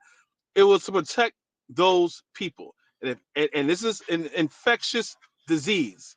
It's not sickle cell anemia or anything like that. It's something that you could carry. So it is a risk to the community, to society. That's why being vaccinated was fine. Same thing as someone who has chemo, right? Even before COVID-19 came out, if someone has chemo, have immune deficiency issues, they would wear a mask. They would stay away from people just not to get infected. So worst case scenario to me, we're talking about the flu virus, and I have two people in my family that are doctors, and I had the same concerns. They was like, yeah, it hasn't been tested that long, but do you want to really take a chance? What's the worst going to happen? The side effects isn't as horrible as people is making out to be, and we have to use history at the same time. So when the influenza outbreak, polio, all these things happen, people had the same concerns. All these infectious diseases throughout the United States, people had the same concerns, and they were also told to mask up. This is like in the early 1920s. People are also masking up. Anything new that's in society that changes the norm of society, mankind, it's just human nature to be on something like, well, I don't know about that, and just, be a little bit conspiratorial about it. But I took the vaccine once. I didn't take a booster. I didn't take a second shot. I didn't take a booster, and I'm fine. And I always tell people, if it's so bad and it's so horrible, and everything you think was going to happen, we're talking about 2 years ago. Right? The death toll for COVID-19 or just this mysterious death, everybody is fine. I'm fine. You're fine. People that that took it, they're fine. Right? So to still say, well, I don't know, stuff like that, to me, the proof is in the pudding from us. And this is another thing that made me want to do it. When people were getting in line to do it, I'm about to wrap it up right here. When people were getting in line to do it, and people were saying it was fucking cell phone towers, and then they moved it to other bullshit and stuff like that. When you had rich people trying to pay the government to go get it, like I think it was Meghan McCain and a couple other rich people that were trying to pay because it was only elderly people getting it first. They had rich people saying, no, I'll pay for it. That's how you know this shit is legit. Because that shit was suspect. No one would be, rich people would be trying to pay for it. But I'll just leave it right there. If I may just contribute on this real quickly. One, matter of fact, and this is based on a Lancet study. Between 74 and this year, 24, 154 million lives have been saved because of different vaccinations. That is not only the influenza, but we're talking about smallpox, we're talking about polio, and so on. The study tells us, and I'll put the link on the private chat so anybody can read it. The benefit of those lives saved goes up 52% in Africa. Improvements in water, sanitation, hygiene, better nutrition, and other factors have also improved. All this has contributed to the higher life expectancy in humanity in general. One thing I do want to mention is that there is a difference between the SARS-CoV coronavirus, and the influenza virus. They're two different viruses. Both of them are respiratory. They affect directly the respiratory, but they're two completely different viruses. So we got to be careful on not saying that COVID is just influenza. No, it isn't. It's a complete different beast. They're complete different virus in that sense. So with this, and going back to the point of DNA, there's no doubt that mapping the DNA has given us a step forward of understanding diseases and of understanding the human condition as it pertains to where we are at in all our own individual geographical locations. So, fine. Modern medicine, alongside some traditional forms of medicine, have proven to extend our life, to avoid us or minimize the impacts of something that people don't talk that much about. Nature is an effective killer. Nature is one of the most effective killers out there. And it does so without discrimination, without consideration of gender, race, ideology, or anything. Nature is nature, and it's there, ready. In any moment, it can develop anything that can just wipe us out. That's a matter of fact. So understanding those concepts and the necessary tools that DNA can provide us to understand and minimize those risks, as well as to provide us better knowledge of where we are at in our identity.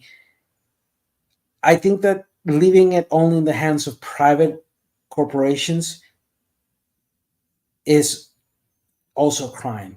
It's something that should not only be in the hands of private companies. That should be ready and accessible for people who want to know, but that information has to be extremely protected, because the misuse of that, I can't even imagine the misuse of DNA information. That's all I wanted to say. Yeah, thanks, Ditcho, for bringing that back. Jose, yes. 1 second. Thanks for bringing that back to the topic here. Real quick in the chat, Provide Triggers for Evolution says, I have done 23andMe about 5 years ago. Marcus McGee, shout out to Marcus McGee, he's out there. He said, I did African ancestry, and it said I was from Guinea-Bissau, Fulani. That's interesting. That's good stuff. Jose, what you want to add here? Yeah,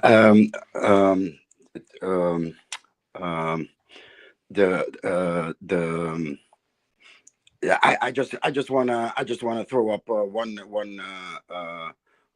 term regarding the vaccines, and that's excess deaths, right? Excess deaths. So there is something going on with this COVID vaccine, but I don't wanna. That's not the subject. I want to go back to the subject and the example that I gave. So the nefarious, the dangerous thing to me is not that they will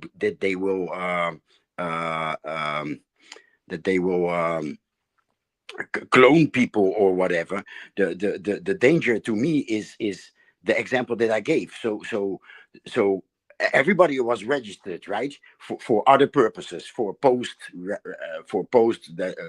letters arriving at the right person, right?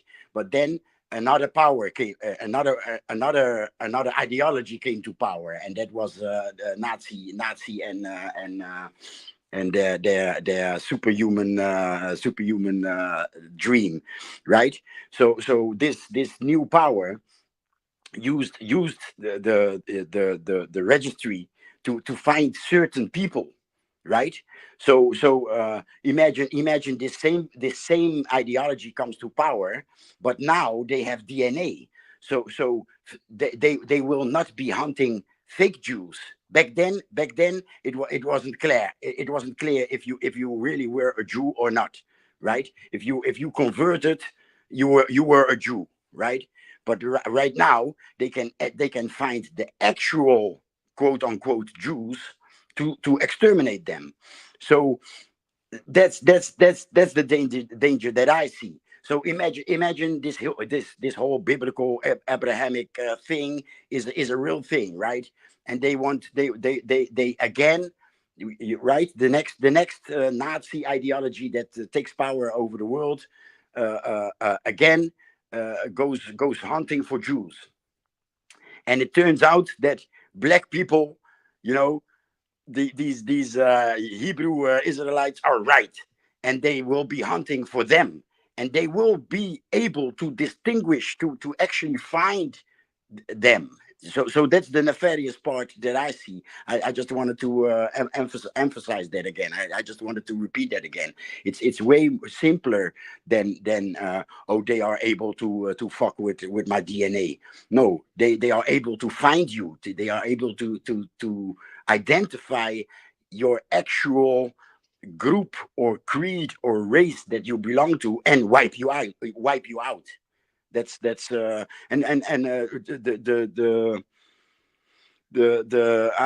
sorry, I forgot your name.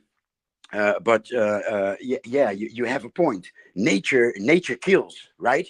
But it's also along DNA. If you are resistant to a certain kind of disease, and that's the positive thing about diversity. We need every race, every race needs to preserve itself, just in case there is a disease that wipes everybody out except your race or your creed or your DNA string. So nature kills, but humans with their ideologies kill also. And now humans with their ideologies can kill very specific groups. Remember the labs, the bio labs that the United States had in Ukraine. They were looking for a bio weapon that specifically kills Russians and Russians and Jews or whatever. But they were looking for a weapon to kill a specific group along DNA. So I just wanted to emphasize what the real danger is. That's all. Thanks. Good stuff. Good stuff there, Jose. Juana, did you give your thoughts on this? Because you asked me about COVID, but did you speak to this prompt? No, I did speak to it, but very briefly, I think it's funny because Koku is a scientist in his field. Kofi is a scientist in his field. I asked him a straight question. The scientific community, I say, is COVID good or bad for you? They say, well, maybe, I find the lawyer, that did so as a lawyer. Did so give me a more affirmative answer. But maybe that's the profession. You can't answer with specificity. But why am I getting Ditso, who's the lawyer, say, well, you shouldn't do it because this. The scientific community say, well, maybe, maybe that's a professional thing that you all get, but I don't know. Maybe it's just me. I'm drinking Koku. I'll just leave it. I'll leave it Koku. I'll leave it. All right. Yeah, but good points there from Ditso and from Jose. By the way, Jose, that's Ditso who's on the panel with us. So just so you know, but yeah, good stuff. I really do appreciate the surveillance aspect of it that Jose would have brought up.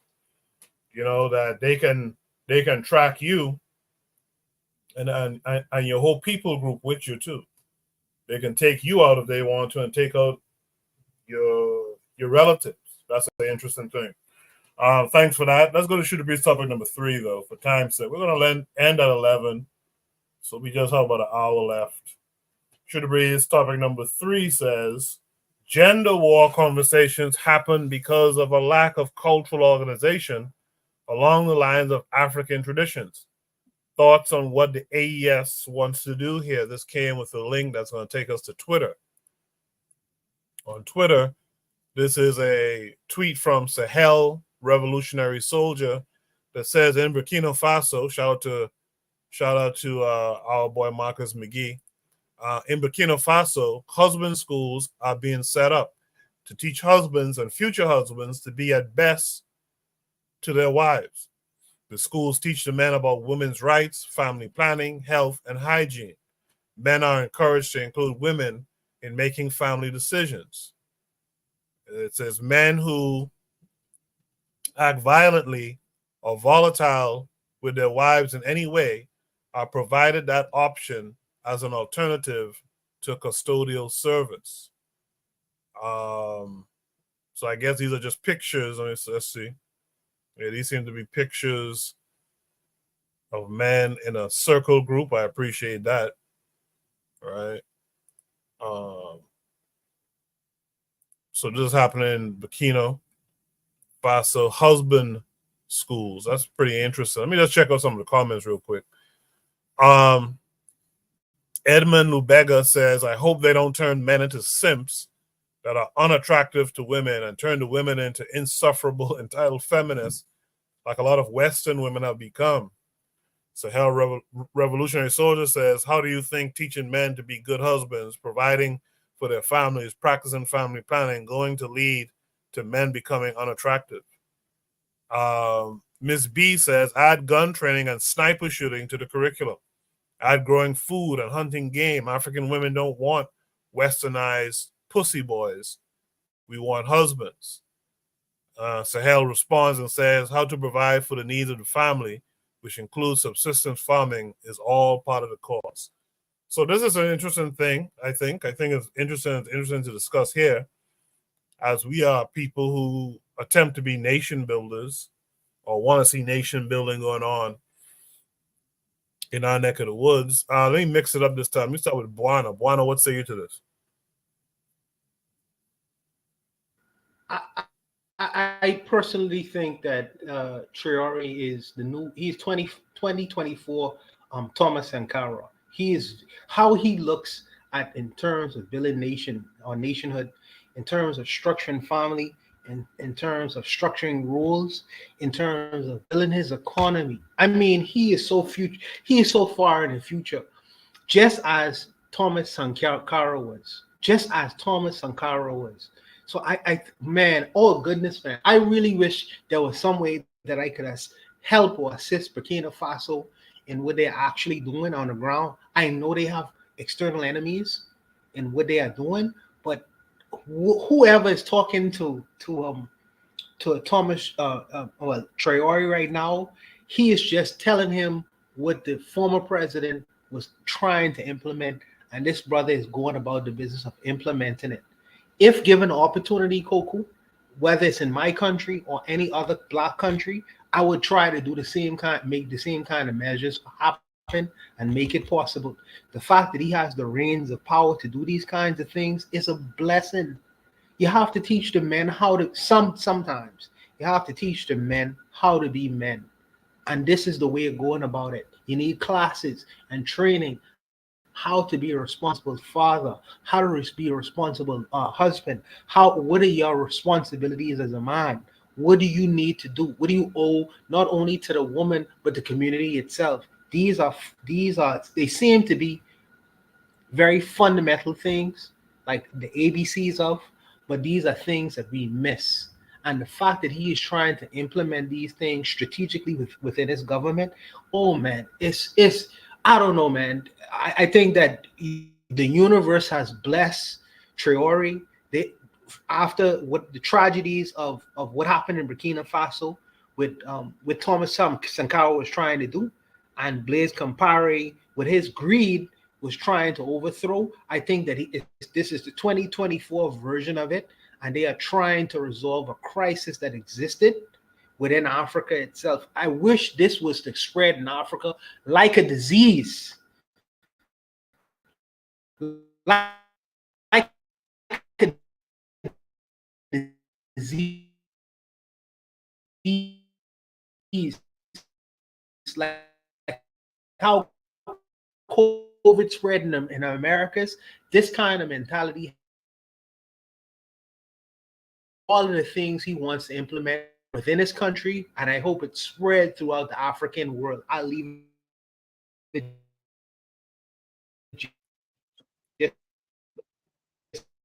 there. I think Bonnie said he'll leave it there. Bonnie, it started to chop up a little bit at the end there. Leave it there. Yeah. You started to chop up at the end there a little bit. Let me go to Ditso next. Ditso, what say you to what you see in here from the AES? Okay. This is an interesting conversation in many ways. So I just uploaded a study I was reviewing. I had read it a year or so back ago in regards to this husband schools. Let me put it this way. One, there's no such thing as Western cultures. When referring to the relation between the United States and Europe, if we're talking about Western Hemisphere cultures versus Western European cultures, and its impact and influence in regards of domestic violence, or the what we can refer to as toxic masculinity, I think one of the major conversations that needs to happen is how has colonialism mixed with traditional views in areas of the world where that colonialism was presented, has ended up into the necessity of sitting down and doing this type of work of social reconstruction in many ways. Fact, the majority of victims of domestic violence are women. And that does not exclude the fact that there are men who suffer domestic violence. Fact, the majority of murders of women, of what we could call passion murders, are done because of cultural prejudices that have been ongoing for a long, long time in regards of how men relate themselves to women, and especially in the context of marriage. And religions, be it the Abrahamic or any other, have a terrible influence into that. So I do consider this type of thing necessary, as long as the curriculum maintains itself in a very stoic and at the same time very what's the word, laical or secular type of curriculum that also understands what elements of traditional internal cultures are feeding the negative behavior of men, and which are those elements that are empowering men to act in a positive manner. So that being said, I would consider this to be something that is necessary not only for Africa but throughout all the world, especially on what we could refer as those areas that were extremely colonized, and whose cultures and traditions intermingled and intermixed with European prejudice. I don't know if I make myself clear on that. Well, did so. Before I pass the mic to Jose, I had a question for you, and I guess Trigger Happy picked up on it too. But you said that the West doesn't have a culture, but as Trigger Happy 262 Plus put here, he says the so-called West has a culture, and they have passed, unfortunately, spread it to the rest of the world, which I personally would agree with.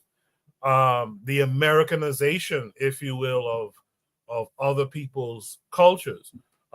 He says if Europeans don't have a cultural substratum, then Black people have no cultural substratum. So what would you say to that? And why do you say the West has no culture? One, because the idea of the West as let me say it this way. Look what you said. You said the Americanization. However, America is not one particular country. It's consistent of 35 different nations, which The majority are Spanish speaking.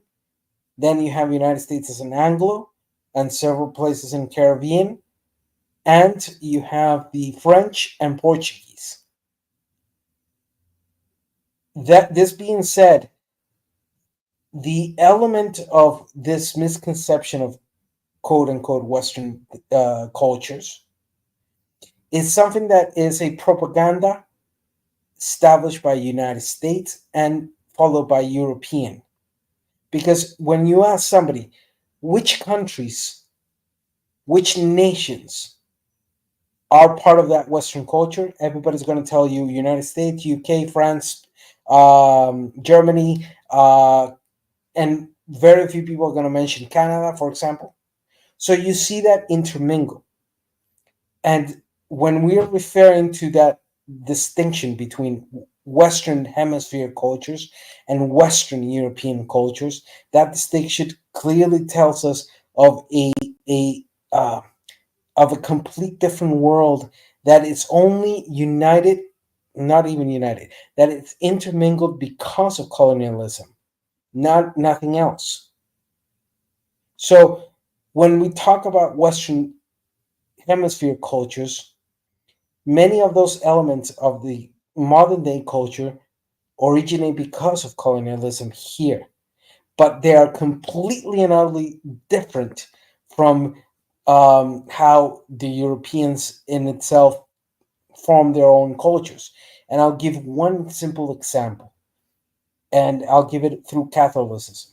Here in Latin America, the theology of liberation originated, and it created a rift against the Catholic Church because it took the so-called teachings of Jesus Christ and said the defense of those who are defenseless is our main cause. We don't care about a pope who does not defend the defenseless. And that created a rift. So, taking that as an example, we see then that this idea of Western cultures that has been widespread, at least within the last 100 years, is an illusion that does not cater to nuance or cater to a more clear distinction of cultures.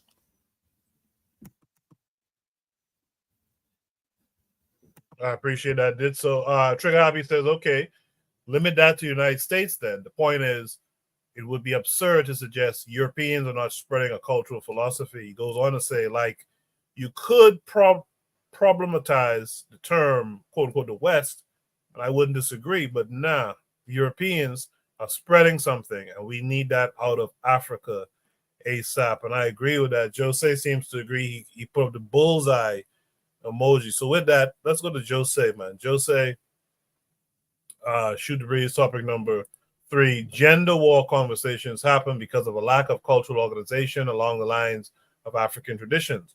Thoughts on what the AES wants to do here with the husband schools? What say you? Well, I agree. I agree with the comments that you read, like 100%. It sounds like a sim factory. The only useful thing about it is maybe the urbanized young, the graduated ones. Let me give an example. The ones that are graduated from urban no, not urban, but how do how do how do you call it? The countryside, rural. What you see happening, maybe even worldwide. What you see happening is that people get a diploma and then they quote unquote feel too good to work the land and to keep cattle. right? They want to move to the city or to the west because now they are graduated, and they see their chances in a whole other frequency that will make them dependent. That's maybe a useful approach. But this how to be how to be a husband, you know how you become a husband, by growing up in a home with a father and a mother. That's how you become a husband. And my approach would be to protect women from being seduced by the lifestyle factory, because it's men men are not so maybe because men are more stubborn, and you hear women speak of independence, but actually they are more like obedient to the government. The more they yell, I'm independent, the more obedient they are to either a boss, where they are employed, or to the government and the law and whatever. So my approach would be to protect, and I'm emphasizing on that word. My approach would be to protect women against the marketing of lifestyles, because yeah, women and children are more um, vulnerable to advertisements. So I'm afraid this is a sim factory. Also my experience in West Africa, and then I'm speaking about Guinea-Bissau, Senegal, Gambia, that region. My experience is that women are holy. Even raising your voice to a woman is not is not appropriate. So I'm like, what's happening here? About violence, domestic violence. Uh, for Again, my life experience is domestic violence is an alcohol issue. I'm sorry. Domestic violence is an alcohol issue. I'm Cape Verdean. In our culture, we have drinking alcohol, rum from sugarcane is a thing. We have our spirit, our home spirit. We call it grog. Uh, Other cultures call it gin. Other cultures call it rum. It's rum from sugarcane. It's number one, right? Food, kachupa, drink, grog. We call it grog. And domestic violence is alcohol, point blank. Alcohol is domestic violence. Domestic violence is alcohol. And that's it. Thanks. Yo, Jose, don't go there, don't go yet, bro. Don't go yet. Are you calling the West African, a bunch of Sims because their women kind of like is a biggity, and they kind of like run the No, roost? no, no, no, no. That's not what I'm doing. It's by nature. By nature, the men cater. It's where the people that I frequently that I frequent. The area that I frequent. Women are holy. A man burns up himself. uh Excuse me, I'm translating from Dutch, right? I think in Dutch, and when I speak English, I'm translating from Dutch. So I hope you can follow my word treasury. But men burn up in service of their wives and automatically children. So they sacrifice themselves for the well-being of so they sacrifice themselves so that the wife can do what she's supposed to do. Let me put it that way, to be more specific. So this as I said, maybe it's useful for urbanized minds of the young, to get them back to their responsibility of a husband, right? But I don't. I mean, no. I mean, yeah. The danger is there. Again, my approach would be to help the women remember to be a wife. That would be my approach. If I may, I want to just ask a couple questions. One, the if domestic violence is only caused by alcohol, what do we do with the cases where there's no alcohol involved, but there was domestic violence, and that domestic violence is created by religious or so the traditional values that motivate the man to control that woman, and there's no alcohol, no drugs involved in that, Yes. and Yes. yet it's there. What do we do? Yes, in those cases, it's gone now because Muslims that move here they become westernized. But like 30 years ago, among Turks here, a big group of immigrants among Turks here, there was this thing called honor killings. So for example, in a Turkish family, one of the girls has a boyfriend, and that's not done, and they pick someone in the family with the cleanest file, the least, so to minimize the prison sentence. They pick someone in the family that's going to kill her, right? That was like 20, 30 years ago, and it's changed, right? And that's something different, because they call it honor killing, and that's like a family code or a cultural thing. But if we're speaking of domestic violence, alcohol. A quick question to the whole panel. The protests of women in Iran 2 years, 3 years ago, with the unlawful death in custody of the 22-year-old Gina Mahsa Amini, isn't that telling us that certain cultures, especially and particularly those of Abrahamic nature, have a big issue of the relation of how men and women relate to each other based of those beliefs and those structures of belief into cultural sense? Or are we just going to ignore that women stood up in Iran, one of the most repressive countries out there, and said, we want to change?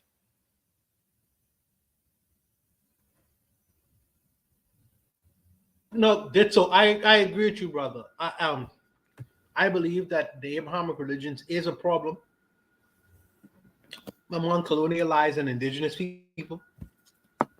I think that Jose is more along the lines of, and I'm trying to speak for him as he could speak for himself, but I think that he more agreed with the Abrahamic faith and things of that nature. I think it's problematic. So I would just let Jose Bruns answer that question. He kind of like agrees with that idea of the Abrahamic religions more so than I do. He should be able to answer that better than I can. So I'll leave it to him to answer that. No, it's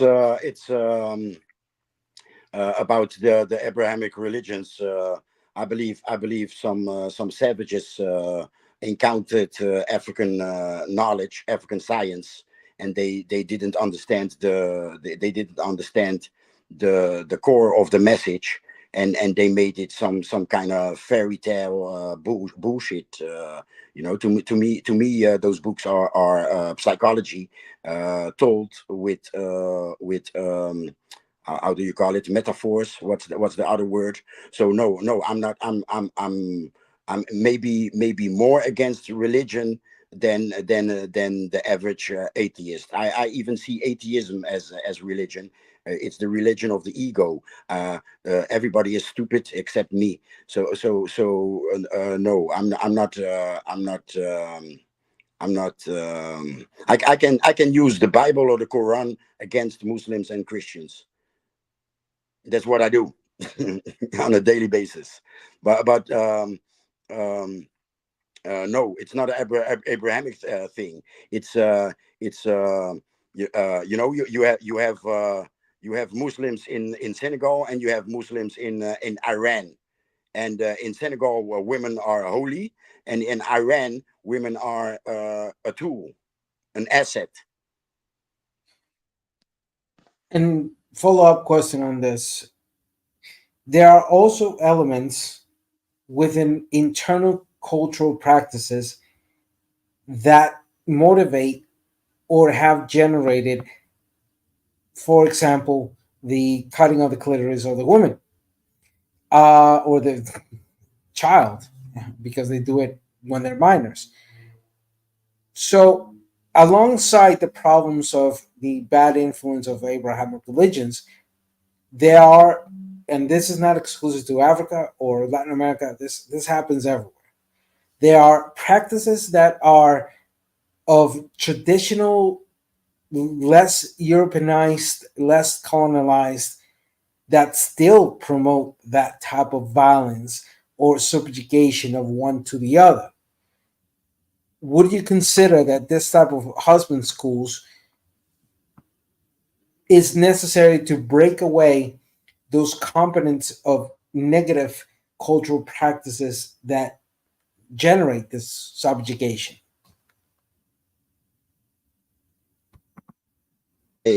I think that. Can you rephrase that? Go ahead, Jose. Can you rephrase the question? Okay, yeah, sure. I'll make it more direct. Putting aside the question of the Abrahamic religions, throughout different cultures, we have seen that there are certain practices that are also affecting that relation between men and women, or that generate that imposition of men controls women. And those traditional non-colonized, non-European, non-Abrahamic religion type of thing throughout different cultures also play a role into domestic violence, into the subjugation of women, etc. And the question would be, would you consider that this husband schools should also work along the line of saying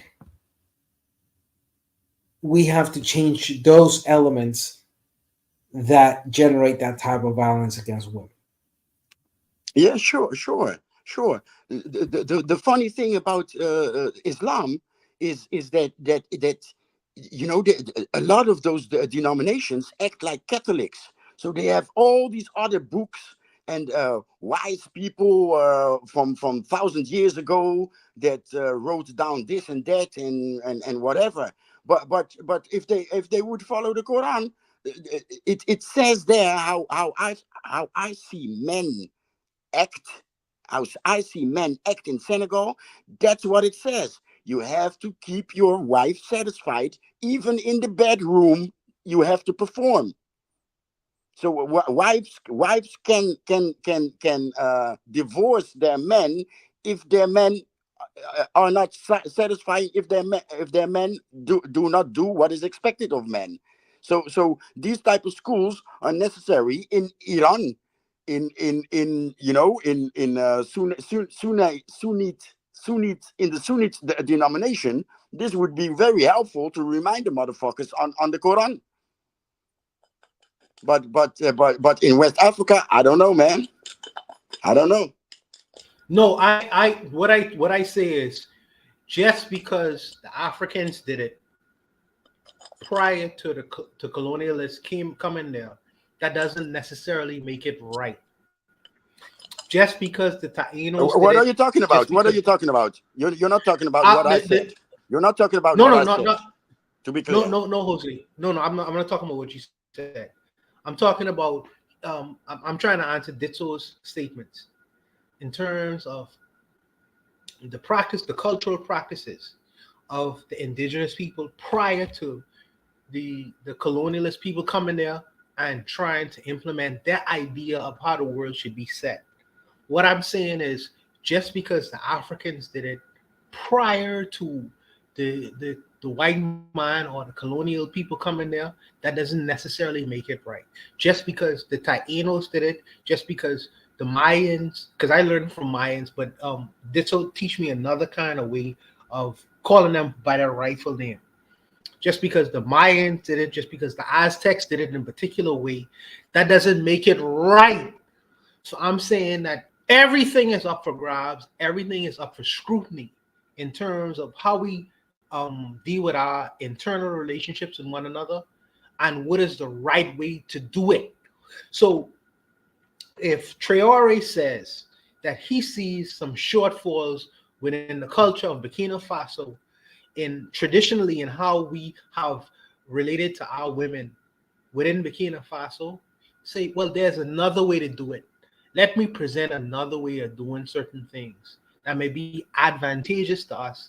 And he may have listened to the women. He may have had a discussion with the women and say, well, no, when our men do it like this, it's abusive to us. It hurts us. It makes us feel a certain way. No. I would like to see the men in our community do it this way. So he's trying to implement these things on a governmental level where it could be advantageous not only to the Burkina Faso men, but the Burkina Faso women as well. Because you can't only listen to the men because they are stronger. You have to listen to the needs of the women as well. So he has tried to create laws or structures in a way that say, well, listen, this is the better way of going forward in our society. And proper husbandry, proper being able to manage the family, proper being able to relate to the children, all these things should be instructive because a lot of us sometimes are lost. Ultimately, we should be the head. Now, I don't move on that position, Ditso, and I don't move on that position, Jose. I think that men should be the head. But I believe that how we go about being instructive with our families, I think that it's nothing wrong with good advice. It's nothing wrong with listening to our women. It's nothing wrong with doing certain things in a certain way. Not because it's traditional, not because we have done it historically this way. That don't make it the best way to do it. You know what I mean? With information come understanding. And I think that in talking and in discussing and in dialoguing, maybe we could come up with a different kind of analysis and how we relate to one another. And I think that this is an important measure that Traore is trying to implement within his government. That's what I would say. I'll leave it there, brothers. Oh, that was a very good conversation on the panel. And Trigger Happy 262 Plus added some things in the chat that's very good too. I'll try to read some of them now. Actually, he said African spiritual practices are much more progressive, in my opinion, than anything produced from atheism, Abrahamic practices, etc. It's just a matter of reform. So I asked Trigger on the question of circumcision. He said any circumcision is done to both men and women. Focusing on the women part has always been a biased narrative. This isn't a defense of circumcision, but there are cosmological reasons for it. So I asked him, what's the cosmological reasons for that? And he went on to say it has something to do with creation being male and female. Some will say androgynous. He goes on to say, so you are removing the male, what is feminine of him, and the female, what is masculine of her. And I found that to be very interesting, frankly. He goes on to say, it has nothing to do with violence of women. This is why I think we have to do more studying of our culture and internalizing than criticizing from the outside. He goes on to say, many of our people are westernized and will bring their westernized perspective. Even the things that we should reform, they're criticizing from a westernized perspective. He says, I trust the criticism of someone from the culture as opposed to someone outside of it. It isn't to say it isn't to say those outside of it couldn't be ingratiated and be part of the process, but yeah. Lastly, he says to me, there's an article that explains it better than he can. Trigger, I'll ask you if you can send me that on Discord, DM me on Discord and send it, because it's hard for me to get it here on StreamYard, and it's even difficult to get off YouTube afterwards. So if you don't mind, send that to me. I'd like to check it out. If there's no last thoughts here on this topic, very good discussion, guys. Very, very good discussion. And again, this is where I said we need African women in these discussions as well, but I digress. Did someone want to add something just now? I thought I heard someone's mic open just now. Okay, maybe not. Should we read topic number 4 then? This takes us back to Traore. Should be topic number 4 says, should Traore organize an election? This came with a link that takes us to X first. It says, and it's from the same poster as the previous post, Sahel Revolutionary Soldier, who I'm going to follow. It says, the people have spoken. Captain Traore must stay. I hope the U.S. and France have taken note of the wishes of the upright people. I don't wish to have this democratic election conversation anymore. A large aspect of democracy is giving the people what they want. This came with a video. Let's play it, and then we'll discuss. And they don't want election because they've had better than riches, so the elderly say. It's better than riches, so the elderly say. In Africa, when other leaders are being pushed out by their citizens, Burkina Faso is a different narrative. The people in Burkina Faso are protesting. Why? Because they say they do not want Ibrahim Traore to step down and give way to election. We all know that when he came, he promised that he's going to be there for just a while. Then he will hand over power and let the democratic election take place.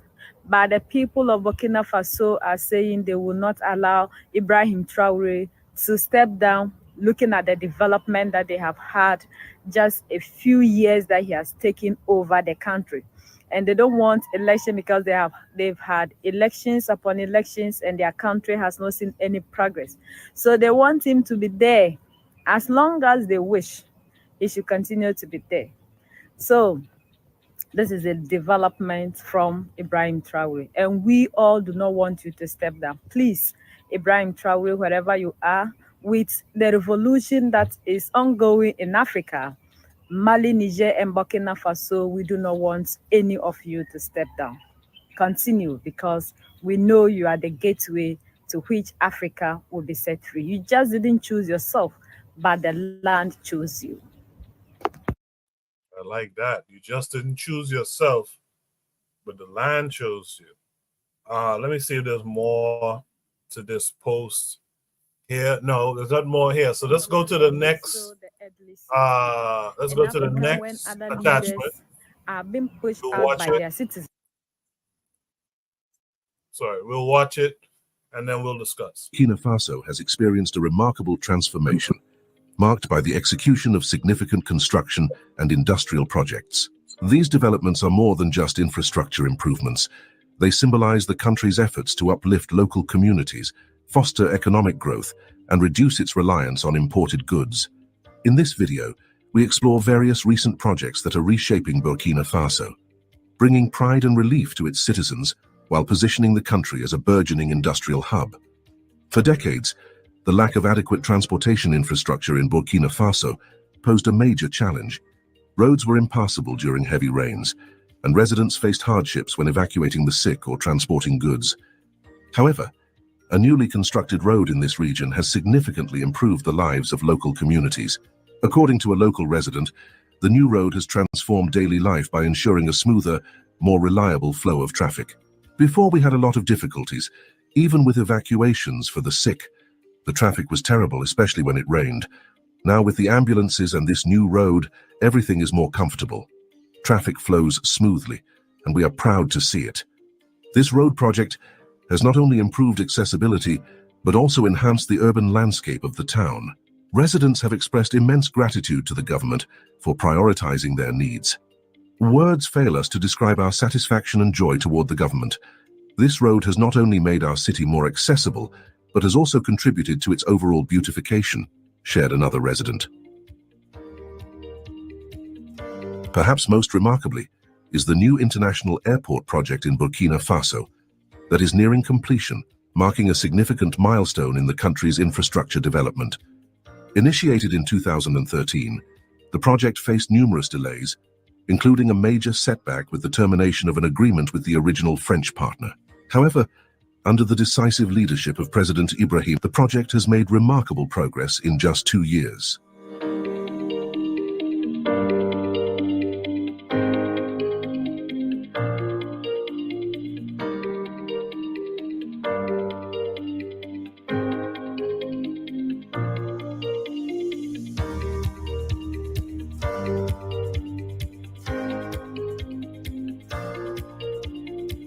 As the airport project nears completion, Burkina Faso stands on the cusp of a new era in air travel and economic development. The project's successful realization will not only transform the country's aviation landscape, but also serve as a testament to the resilience and determination of its leadership and people.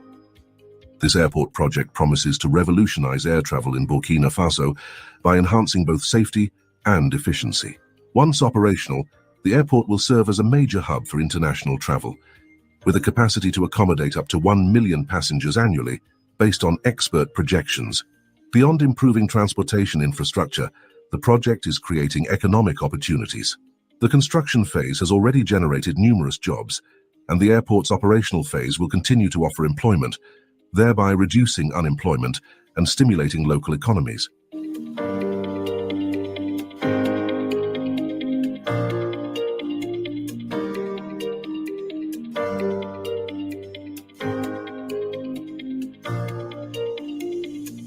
The project has made remarkable progress in just 2 years. During a recent visit, project officials highlighted the modern technologies and construction techniques being employed to ensure the airport meets international standards. Designed to handle large international flights and cater to a growing number of passengers, the new airport reflects Burkina Faso's ambition to become a significant player in regional and international aviation.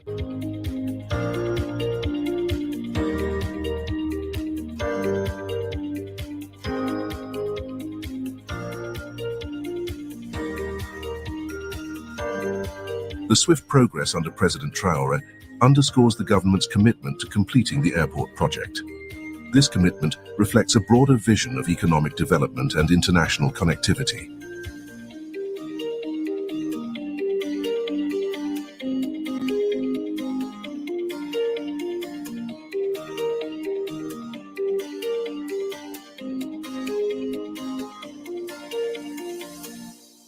In another major move towards self-sufficiency, Burkina Faso has embarked on the construction of a state-of-the-art textile factory, Texforce BF, which will span an impressive 9 hectares.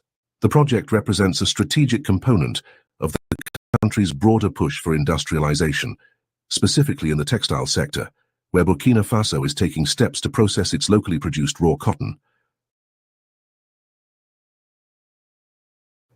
Burkina Faso is one of the largest cotton producers in West Africa, and this factory will help the country move from exporting raw cotton to producing high-quality finished products. By doing so, the country hopes to insulate itself from external market fluctuations and foster economic stability. President Captain Ibrahim Traore underscored the significance of this endeavor during the groundbreaking ceremony, saying, "This factory is more than just an industrial complex. It is a symbol of our determination to stand on our own and build a self-reliant Burkina Faso." The Texforce BF project is just one piece of Burkina Faso's larger vision of economic independence and industrial growth. The government's strategy is to add value to everything the country produces, ensuring that its resources are fully utilized to benefit the nation. Burkina Faso is also undergoing significant transformation in its agricultural sector. This transformation is often referred to as an agricultural revolution, marked by a shift from traditional farming practices to more modern, mechanized, and sustainable approaches. The government, alongside international partners, has played a crucial role in spearheading initiatives that have provided farmers with the tools, finances, and technical support needed to increase productivity, improve food security, and boost economic development. One of the most visible aspects of Burkina Faso's agricultural revolution is the provision of hundreds of machines and modern farming equipment to farmers across the country. Traditional farming in Burkina Faso was largely manual and labor-intensive, relying on hand tools and minimal technology. This made farming inefficient and limited production capacity, especially given the semi-arid climate that often resulted in droughts and erratic rainfall. The introduction of tractors, plows, seeders, and irrigation systems has allowed farmers to cultivate larger areas of land with less effort. With modern machinery, tasks such as planting, weeding, and harvesting can be done more efficiently, reducing the time spent in the fields and improving overall productivity. This mechanization is particularly crucial for cereal crops like millet, sorghum, and maize, which are staple foods in the country. It has also facilitated the cultivation of cash crops such as cotton, which is an important export commodity for Burkina Faso. Financing has historically been one of the biggest obstacles for smallholder farmers in Burkina Faso. Many lack the necessary capital to invest in seeds, fertilizers, and farming equipment, making it difficult for them to scale up their operations. To address this challenge, Burkina Faso, in partnership with financial institutions and development agencies, has introduced various financing schemes aimed at supporting the agricultural sector.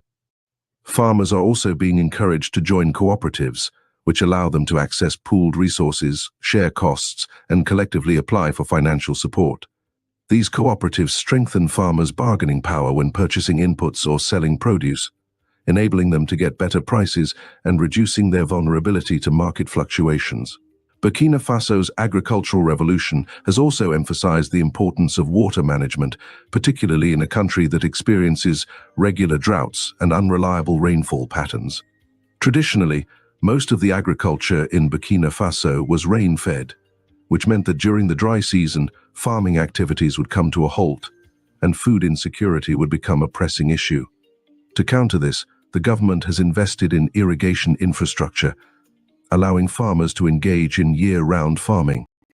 Various irrigation projects have been implemented, ranging from large-scale dams and reservoirs to small-scale irrigation systems designed for individual farms. These projects have enabled farmers to cultivate multiple cycles of crops annually, greatly increasing food production. Burkina Faso's agricultural revolution has been transformative, laying the groundwork for long-term economic growth and food security. From the provision of hundreds of machines to farmers, to the financial support that has allowed them to access vital inputs, the country is well on its way to becoming more self-sufficient in food production. These transformative projects are not occurring in isolation. They represent a collective effort to elevate Burkina Faso on the global stage, foster economic growth, and reduce dependence on foreign imports. More importantly, they stand as testaments to the resilience and ingenuity of the Burkinabe people, who are determined to build a stronger, self-sufficient nation despite challenges. As Burkina Faso continues to navigate both internal and external challenges, these developments showcase a promising future for the country. Through investments in infrastructure, industry, and renewable energy, Burkina Faso is charting a course toward economic independence and national pride, a transformation that will resonate for generations to come. Yes, it will. In the chat, Real Black Gentleman says, that's what's up, Burkina Faso. I haven't seen you up here in a while, Real Black Gentleman. Hope all is well with you. Thanks for being here in the chat, at least. I appreciate that. Trigger Happy had a bunch to say. I'll come back to him in a second. In the meantime, Jose in the chat just said China and AES are the nails in democracy's coffin. Jose, you want to expand on that? What are your general thoughts on what you just saw? Isn't it fantastic what's happening in AES? The first video is quite old, like 4 or 5 weeks ago. Since 4 or 5 weeks, I see it on my X timeline. And isn't it fantastic? I mean, in the West, it's yeah, the strongest survive, and no, we didn't steal, we conquered. And what do we see happening? What do we see happening in AES? People want to be part of this. They are not conquered; they are convinced, right? So yeah, I was watching with a big smile, sipping on my coffee, taking hits from a joint. Yes, I like what I see. I love what I see. I mean, you see Africans everywhere complain about corruption, and listen to the population of in Mali, Niger, and Burkina Faso. I mean, hey, I words fail to describe how glad or happy I am with what I see. Words fail. I pass the mic. Appreciate that. Jose in the chat, Trigabi262 Plus said this topic is another example of Europeans spreading their culture. Western democracy is too freeform and doesn't accomplish long-term policies and goals. He said leaders that are good have to stay long. Terms make no sense. I would beg Nkrumah to stay like 10 years or more to get Ghana on the right track. That's a very interesting comment. I really appreciate that comment. He said, as a person who's Ghanaian, he said, I would have liked Nkrumah to stay 10 more years just to get things right. And sometimes we forget about that because, in general, we have seen so many people stay a long time who weren't good for the nations that they were in. But what about the people who are good? What about the people, the few examples of people who were good for a nation? They should be able to stay a bit long. He goes on to say, Trigger Happy does, he says, because many of our people think monarchies are universally despotic. They don't know that African monarchies produce true people power. He says, and kings were highly trained in order to avoid corruption, like they were isolated in a sense, in order to be pure in the highest order. We need strong leaders in a generational sense. Lastly, he says, we need strong proportional representation of all ethnic groups in the form of multinational states. All representatives should be side by side with our top leaders for long-term building. I like that. Provide triggers for evolution says, I'd like to hear from Jose his thoughts around why he thinks the new Senegalese government will not join the AES. So before I go to Buana, let's hear from Jose first. Jose, how would you respond to provide triggers for evolution? I'm afraid Senegal has a subclass of educated Africans in the ideology of that first president of Senegal. What's his name? It's the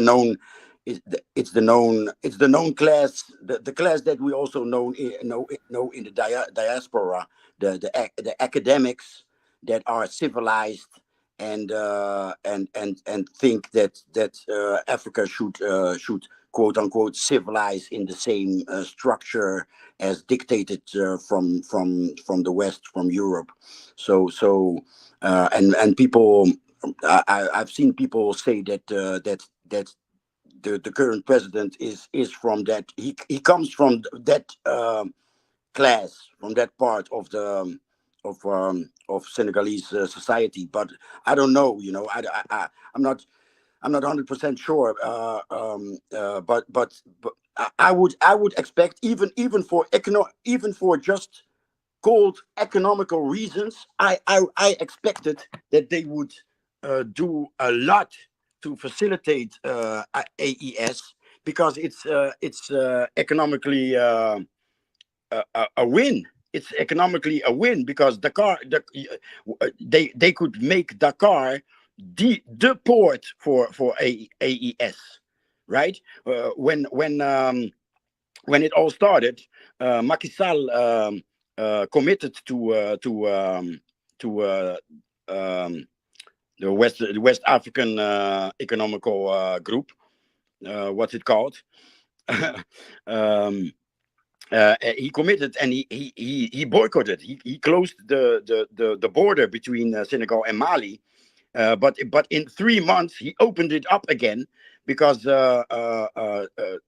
Malinese truckers were clutching in Dakar because they couldn't cross the border, right? So they remained in Dakar, and there was a whole new neighborhood of truckers, so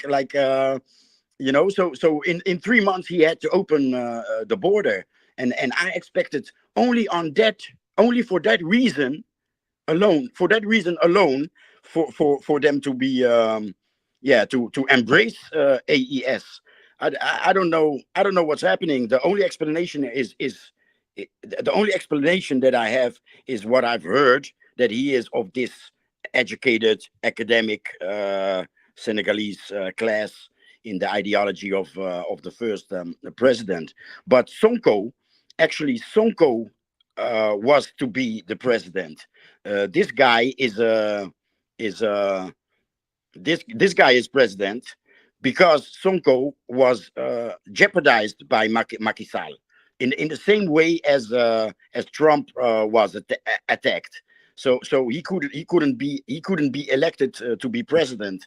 So this guy now is president, and he comes across, to me personal, my personal impression of him is that he comes across quite soft. Sonko had a fist on the table, and this guy has a hand open to shake with the French president, for example. Yeah, that's it. So in short, resume, I'm afraid he is of a class that believes that progress or civilization is to go the European way. And I pass the mic. Appreciate that, Jose.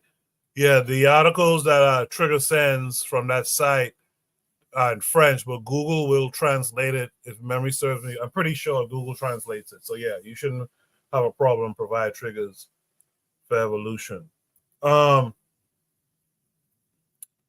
With that said, let's go to Buana. Buana, should Traore organize an election?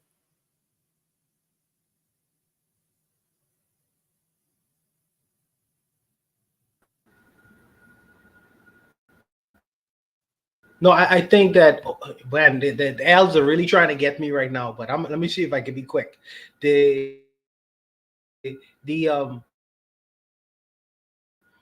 don't think that Traore should organize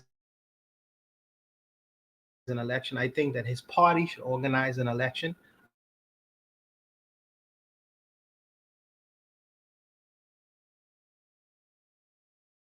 I am being reminded of the New Jewel movement in Grenada and the strides that they made before the enemies came in. And because I was a person like who was in power in Burkina Faso at the time.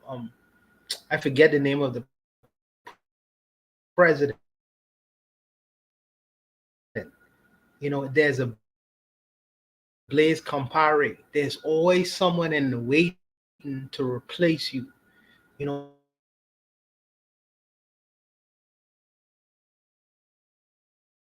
African state. These things are possible. Yes, you should always try to develop your country. Development is a wonderful thing, but there are people in way to try to seek your destruction, and I would try to protect myself against these kinds of things and happening, because I know they are Faso or Haiti or any other kind of government like that, and they usually use your best friends to do it. They usually use your best friends to do it. But I applaud what they are currently doing. I applaud them trying to make strides in trying to develop their country. But I really wish that, I hope that an intelligent person is in the air of about what is happening in Burkina Faso prior to him being elected and prior to him coming to power and prior to him making strides that you would make it, for every offensive thing that he's doing inside Burkina Faso, there must be a good offense, that'll ensure the success of what he is trying to implement within his country. But I applaud what this regime is.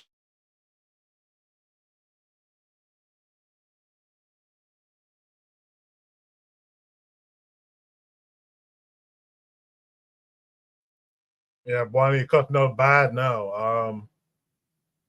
So yeah, I appreciate what you said there. The leader at the time of Maurice Bishop with New Jewel was Sankara. I don't know why YouTube is messing. I don't know why they're messing with your stream. That's real strange. But they try to get me. They try to get me. They try to get me. They try to get me. It's all good. It's all good. Work with me. It work with me. They try to get me. Yeah. Before I go to the last panelist that we have, Trigger Happy 262 plus in the chat says basically Traore needs to stay as long as possible, but he needs to prepare a system of training new leadership. In my opinion, we should do that along our traditions. He goes on to say, we should put this in perspective. We have never had a revolutionary state among Black people that had generational succession. Unless you're coming pre-colonial, we have to revive that. Lastly, Trigger Happy says, imagine if Sankara stayed alive and he prepared new leadership after he finished his stay. That would be the thinking long term, at least. Yeah, I appreciate those comments. I agree 100%. Succession. We got to think about, there's a term in human resources. I can't think of it now, but it's something along the lines of succession, where you prepare the next leaders and stuff like that. I can't think of the term, but that's what we need to be doing all the time. With that said, we mentioned him in the chat earlier. He came up on the panel. Let's welcome in our brother, Real Black Gentleman. RBG, how are you this week? Man, I'm good, Koku. Good. Thanks for coming through. Just to answer the question, I mean, I guess this would be my shout out, because I mean, it's always good, when people get some fresh stuff, in spite of, whatever, people, got the clutter out the way, got some fresh stuff, just hope for the best. Okay, now, should Traore organize an election? Hell no. No, he should not.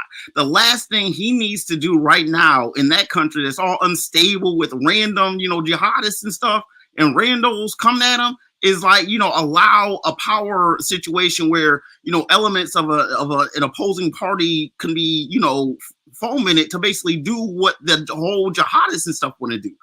Yo, man, give that man an indefinite period of time, elections again is not really the big deal. You need multi-parties for real. I mean, you can call it what it want, like Nyerere, Tanzania, 30 years, one party, yo. And I mean, look, you got to be tight about it. Can't let, make sure everyone's on the up and up, keep everyone busy so they ain't, mad at you. But there's no reason why, we talk, how the lady talking about the people, right? Look, every one of them soldiers is a person. They got families, they got brothers and sisters, and aunties and uncles, They people too. And he's clearly not a dictator. He got a whole alliance with, two other people. So they obviously looking at what he doing. Everyone looking at what he doing. He gave him plenty of good advice. It's not like he doing this on his own, but naturally, he, as a soldier, he gonna go ahead and make them decisions. All right, this is what we're gonna do. This is how we're gonna organize it. He might have some wit about it. Let the man, handle business as he sees as seen fit. You got a lot of people seeing to the business.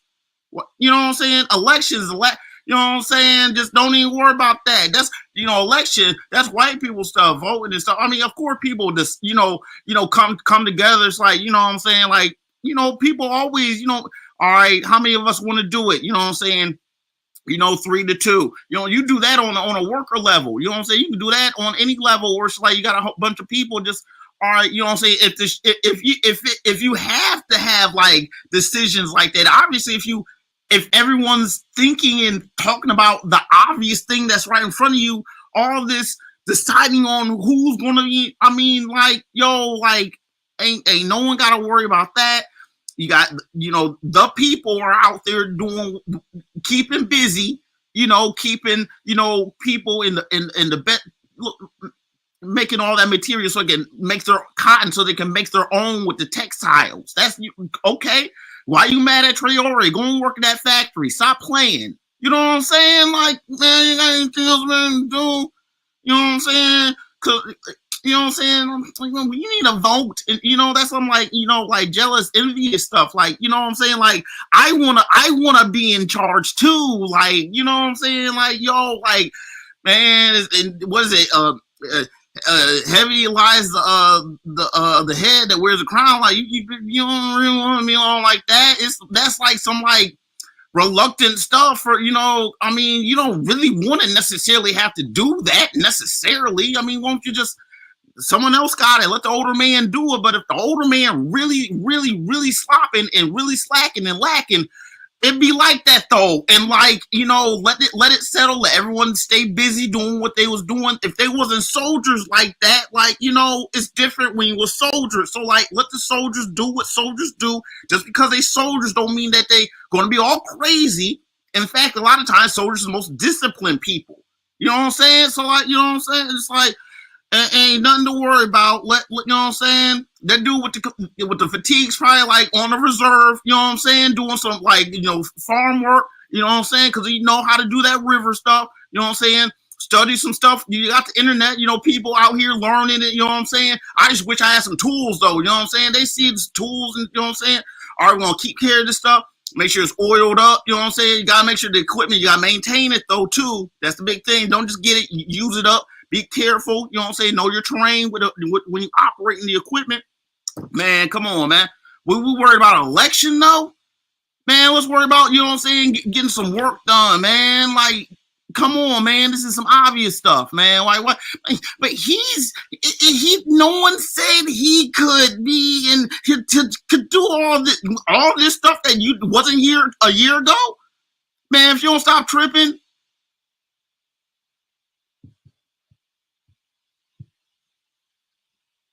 I'm just saying, like, it's important, the people's will. I mean, the whole like elections and stuff, like, look, it's important to have people like come together and let people know what it is, but it's not necessarily every time. It's just that country's just not built like that. Why anyone asking them to be like that? Why they try? Well, France has election. What if France has to do with this, that, or third? Like, let's worry about getting this work done with this new equipment, yo. Come on, man. In our homeland, what else are we gonna do, man? Why are we complaining? You know what I'm saying? I'm just saying, like, that's all right. I don't want to keep going. I just wanted to talk because I just want to say something, but. Yeah, I mean, gotta watch out for those NGOs, man, all that. Because, I mean, they're going to get, I mean, it's not like, people get ID. I mean, people are intelligent. I mean, it's just, you can't be, it's hard to reason with those kind of people because it's like, just to be like, yo, like, I'm not tripping like that. I mean, look, if people thought that Traore was out here doing crazy stuff, I mean, word would get out. But it's like, if people are genuine and they about, firm commitment to like, the actual civil stuff, because I mean, it's a whole people with, aunties and cousins in them. You gotta make sure everything good and stuff. So like, we're gonna be about the business. You know what I'm saying? Maybe got, whatever financials was straightened out, you know what I'm saying? Making some hard investments on the front end. Just gotta make sure that you keep it up and keep everything good, you know what I'm saying? Just get a new second chance on stuff, you know what I'm saying? Let's just, because people were spending money bad before, you know what I'm saying? Money wasn't spent good. We just gonna be real tight with this budget. Yo, we all gonna watch this money, right? We all gonna watch the money, right? So we all not gonna look at and see, you know what I'm saying? No one gonna, you know what I'm saying? That's the thing. People talk about socialism, it be like that when money tight. Like we gotta ration out stuff, yo. Like if everyone can put into the pool, I know you have a lot, but man, it'd be like that though. Like if you can just go ahead and put in a lot, you know what I'm saying? Like we see what it is. Sometimes, in that sense, you be having a lot, and you put in a lot, and you lose a lot, and people don't care. Sometimes people care and they reimburse you. Sometimes your investment comes up and people recognize that shit, man. You put up a lot. We're gonna make sure you go a lot back, man. As long as everyone's cool and not freaking out about leadership or not like that, you know what I'm saying? Everything gonna be good. Like, why? I'm not mad at him. Why everyone mad at him like that? There's no reason to go and attack that man like that. He just want to make look. Obviously, something was up, and adjustments was made, man. Adjustments was made. I'm gonna land my plane on that.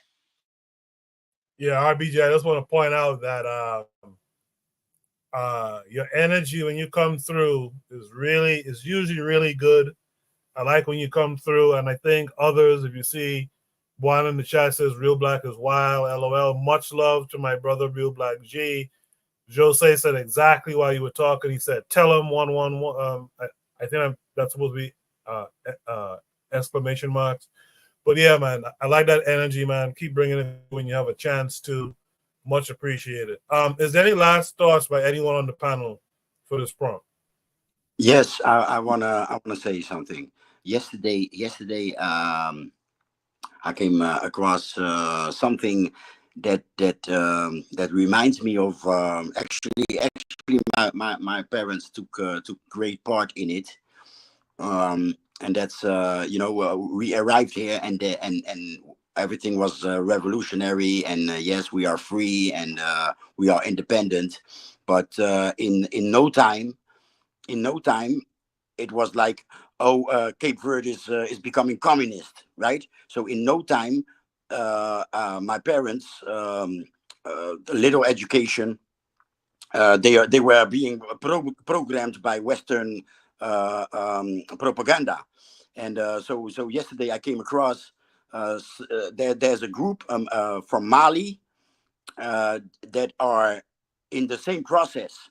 So the diaspora is a danger for what's happening for what's happening. The diaspora is a danger for our liberation struggle, because in the West, a lot of us don't pay attention, and they fall in the same trap as my parents fell, and they succeeded. They succeeded. They succeeded in making Cape Verde democratic. So this revolutionary party gave in. They let a lot of things they let go, just to appease this democracy thing, and actually, so my father was in it, but he was conscious because he kept saying, "We puked and we are eating again." What he meant was, we kicked the Portuguese out and now we are inviting them back again, and yeah, I don't know if what I said came across, but the diaspora is busy with under the curse or possessed by the word democracy. So there are movements in France, in particular, from people from those countries that are afraid of a dictatorship, and they are fighting for democracy, right? So it's we got to keep an eye on ourselves here in the diaspora, or if you I don't know what we can do against it, us in the Anglophone world, and me, I'm in the Lusophone world, the Portuguese world, but since I frequent Senegal, also a little bit in the Francophone world. But there's always this danger like Libya also, with all those fake and real Twitter and Facebook accounts. The main danger remains the diaspora, and that's I want to throw that up for us to think about. That's all. Thanks. All right. With that, I guess that's the end of the show tonight. I want to thank everyone who participated on the panel. That includes Kofi the Black Critic. That includes Black Steel. That includes Ditso. All of them were here tonight. They had to leave early, but I appreciate their participation. Of course, I appreciate Real Black Gentleman for coming through. Of course, I appreciate Buana and Jose. Jose is up late at night here with us. And I'm going to extend that invitation. This might be the last time I do it, man. Black African women, join the panel. Your voices are important too. And I've put this call out for years now, at least for months, but join the panel. Let's hear your thoughts. I'm going to shout out the chat tonight. Everyone who participated, added their thoughts, etc. Before we leave, though, I like the chat as well as the panel, just to give you a positive shout out for the week. What are your positive shout outs for the week, Jose? Shout out to the people of the Songhai Empire. Shout out to everybody pulling the Pan-African card in the right direction, because you Koku are doing your thing, and us Penno and Chet, the Penno and Chet family are participating, but I hope that everybody has their thing running, because at the end of the day it's evening, but also at the end of the day it's action what makes the difference. So the action here on Bitter Medicine podcast comes from Koku, and I hope that the rest of us also has their hands in something. That's and shout out to us, and thanks for having me. Thanks for being here. I do appreciate your participation whenever you come through. Real Black Gentleman, I know you mentioned it earlier, but what is your shout out for tonight? Just black people out here who on their job, and just all you can do is don't let the what I'm saying, the funny numbers and the funny letters, the bad math and all this, to be true to yourself to the best you can, and then everything else will fall into place. Like a lot of what's going on is that I'm just starting to see, you gotta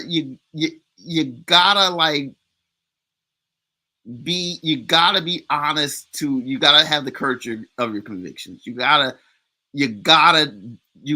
have that framework in your life. If you don't have that, you'll never be able to build. You'll never have like the determination. So anyone who's out there who is going through whatever it is, they done overcame a problem, you know what I'm saying?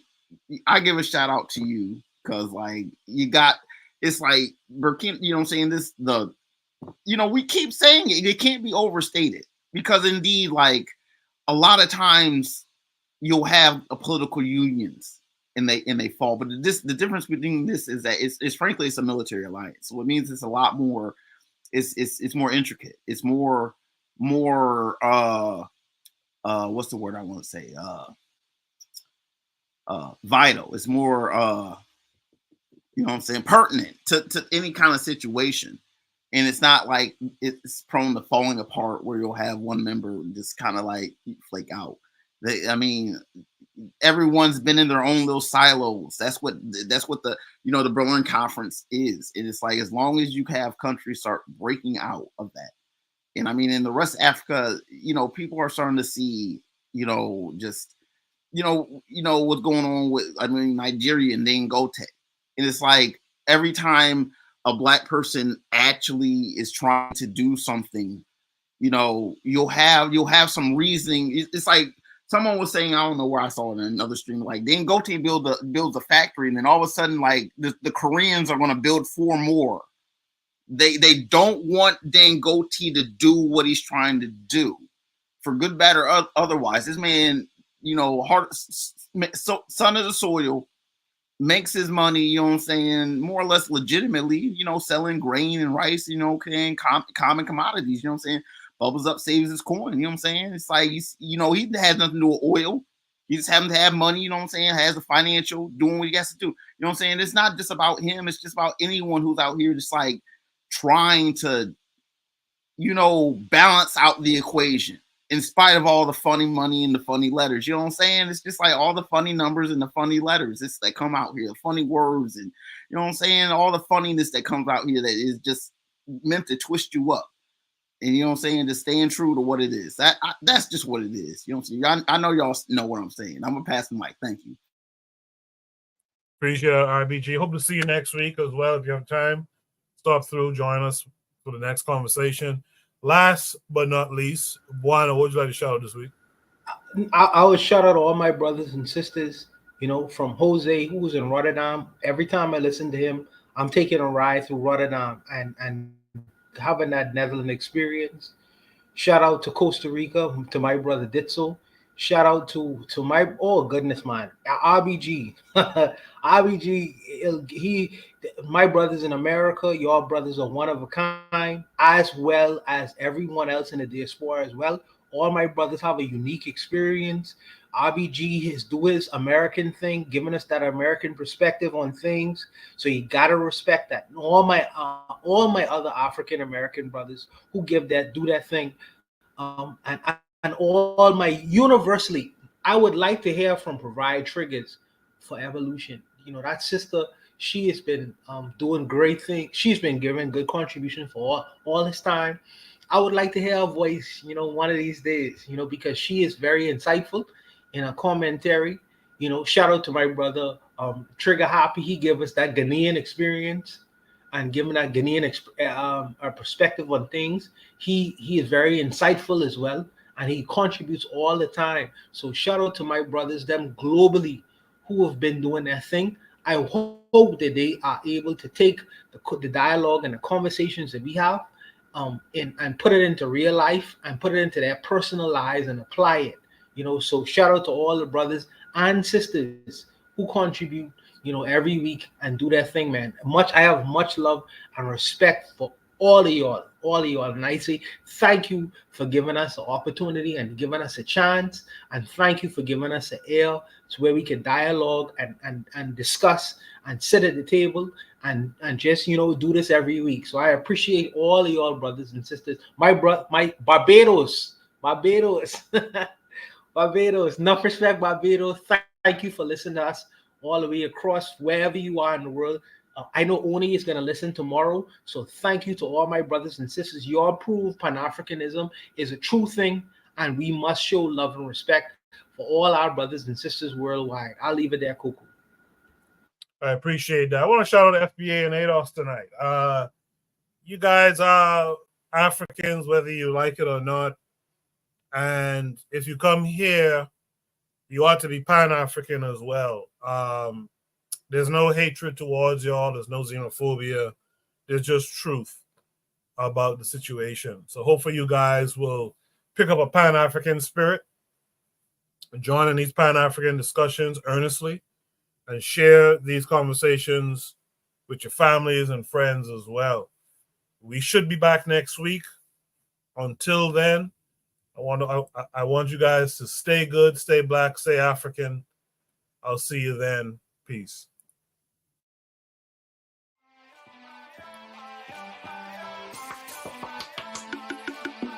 Thanks for listening to the Bitter Medicine Podcast with your host, Koku. If you like what you just heard, we hope you pass along our web address, bitamedicineblogs.com, to your friends and colleagues, and share our show to all your social media. Be sure to check out our archive section on our website for previous podcasts. This has been a KWAZ radio production. Join us next time for another session of the Beta Medicine Podcast. Follow us on Facebook at Beta Medicine Show, Twitter, Beta Meds, Tumblr, Beta Meds, Instagram, Beta Medicine.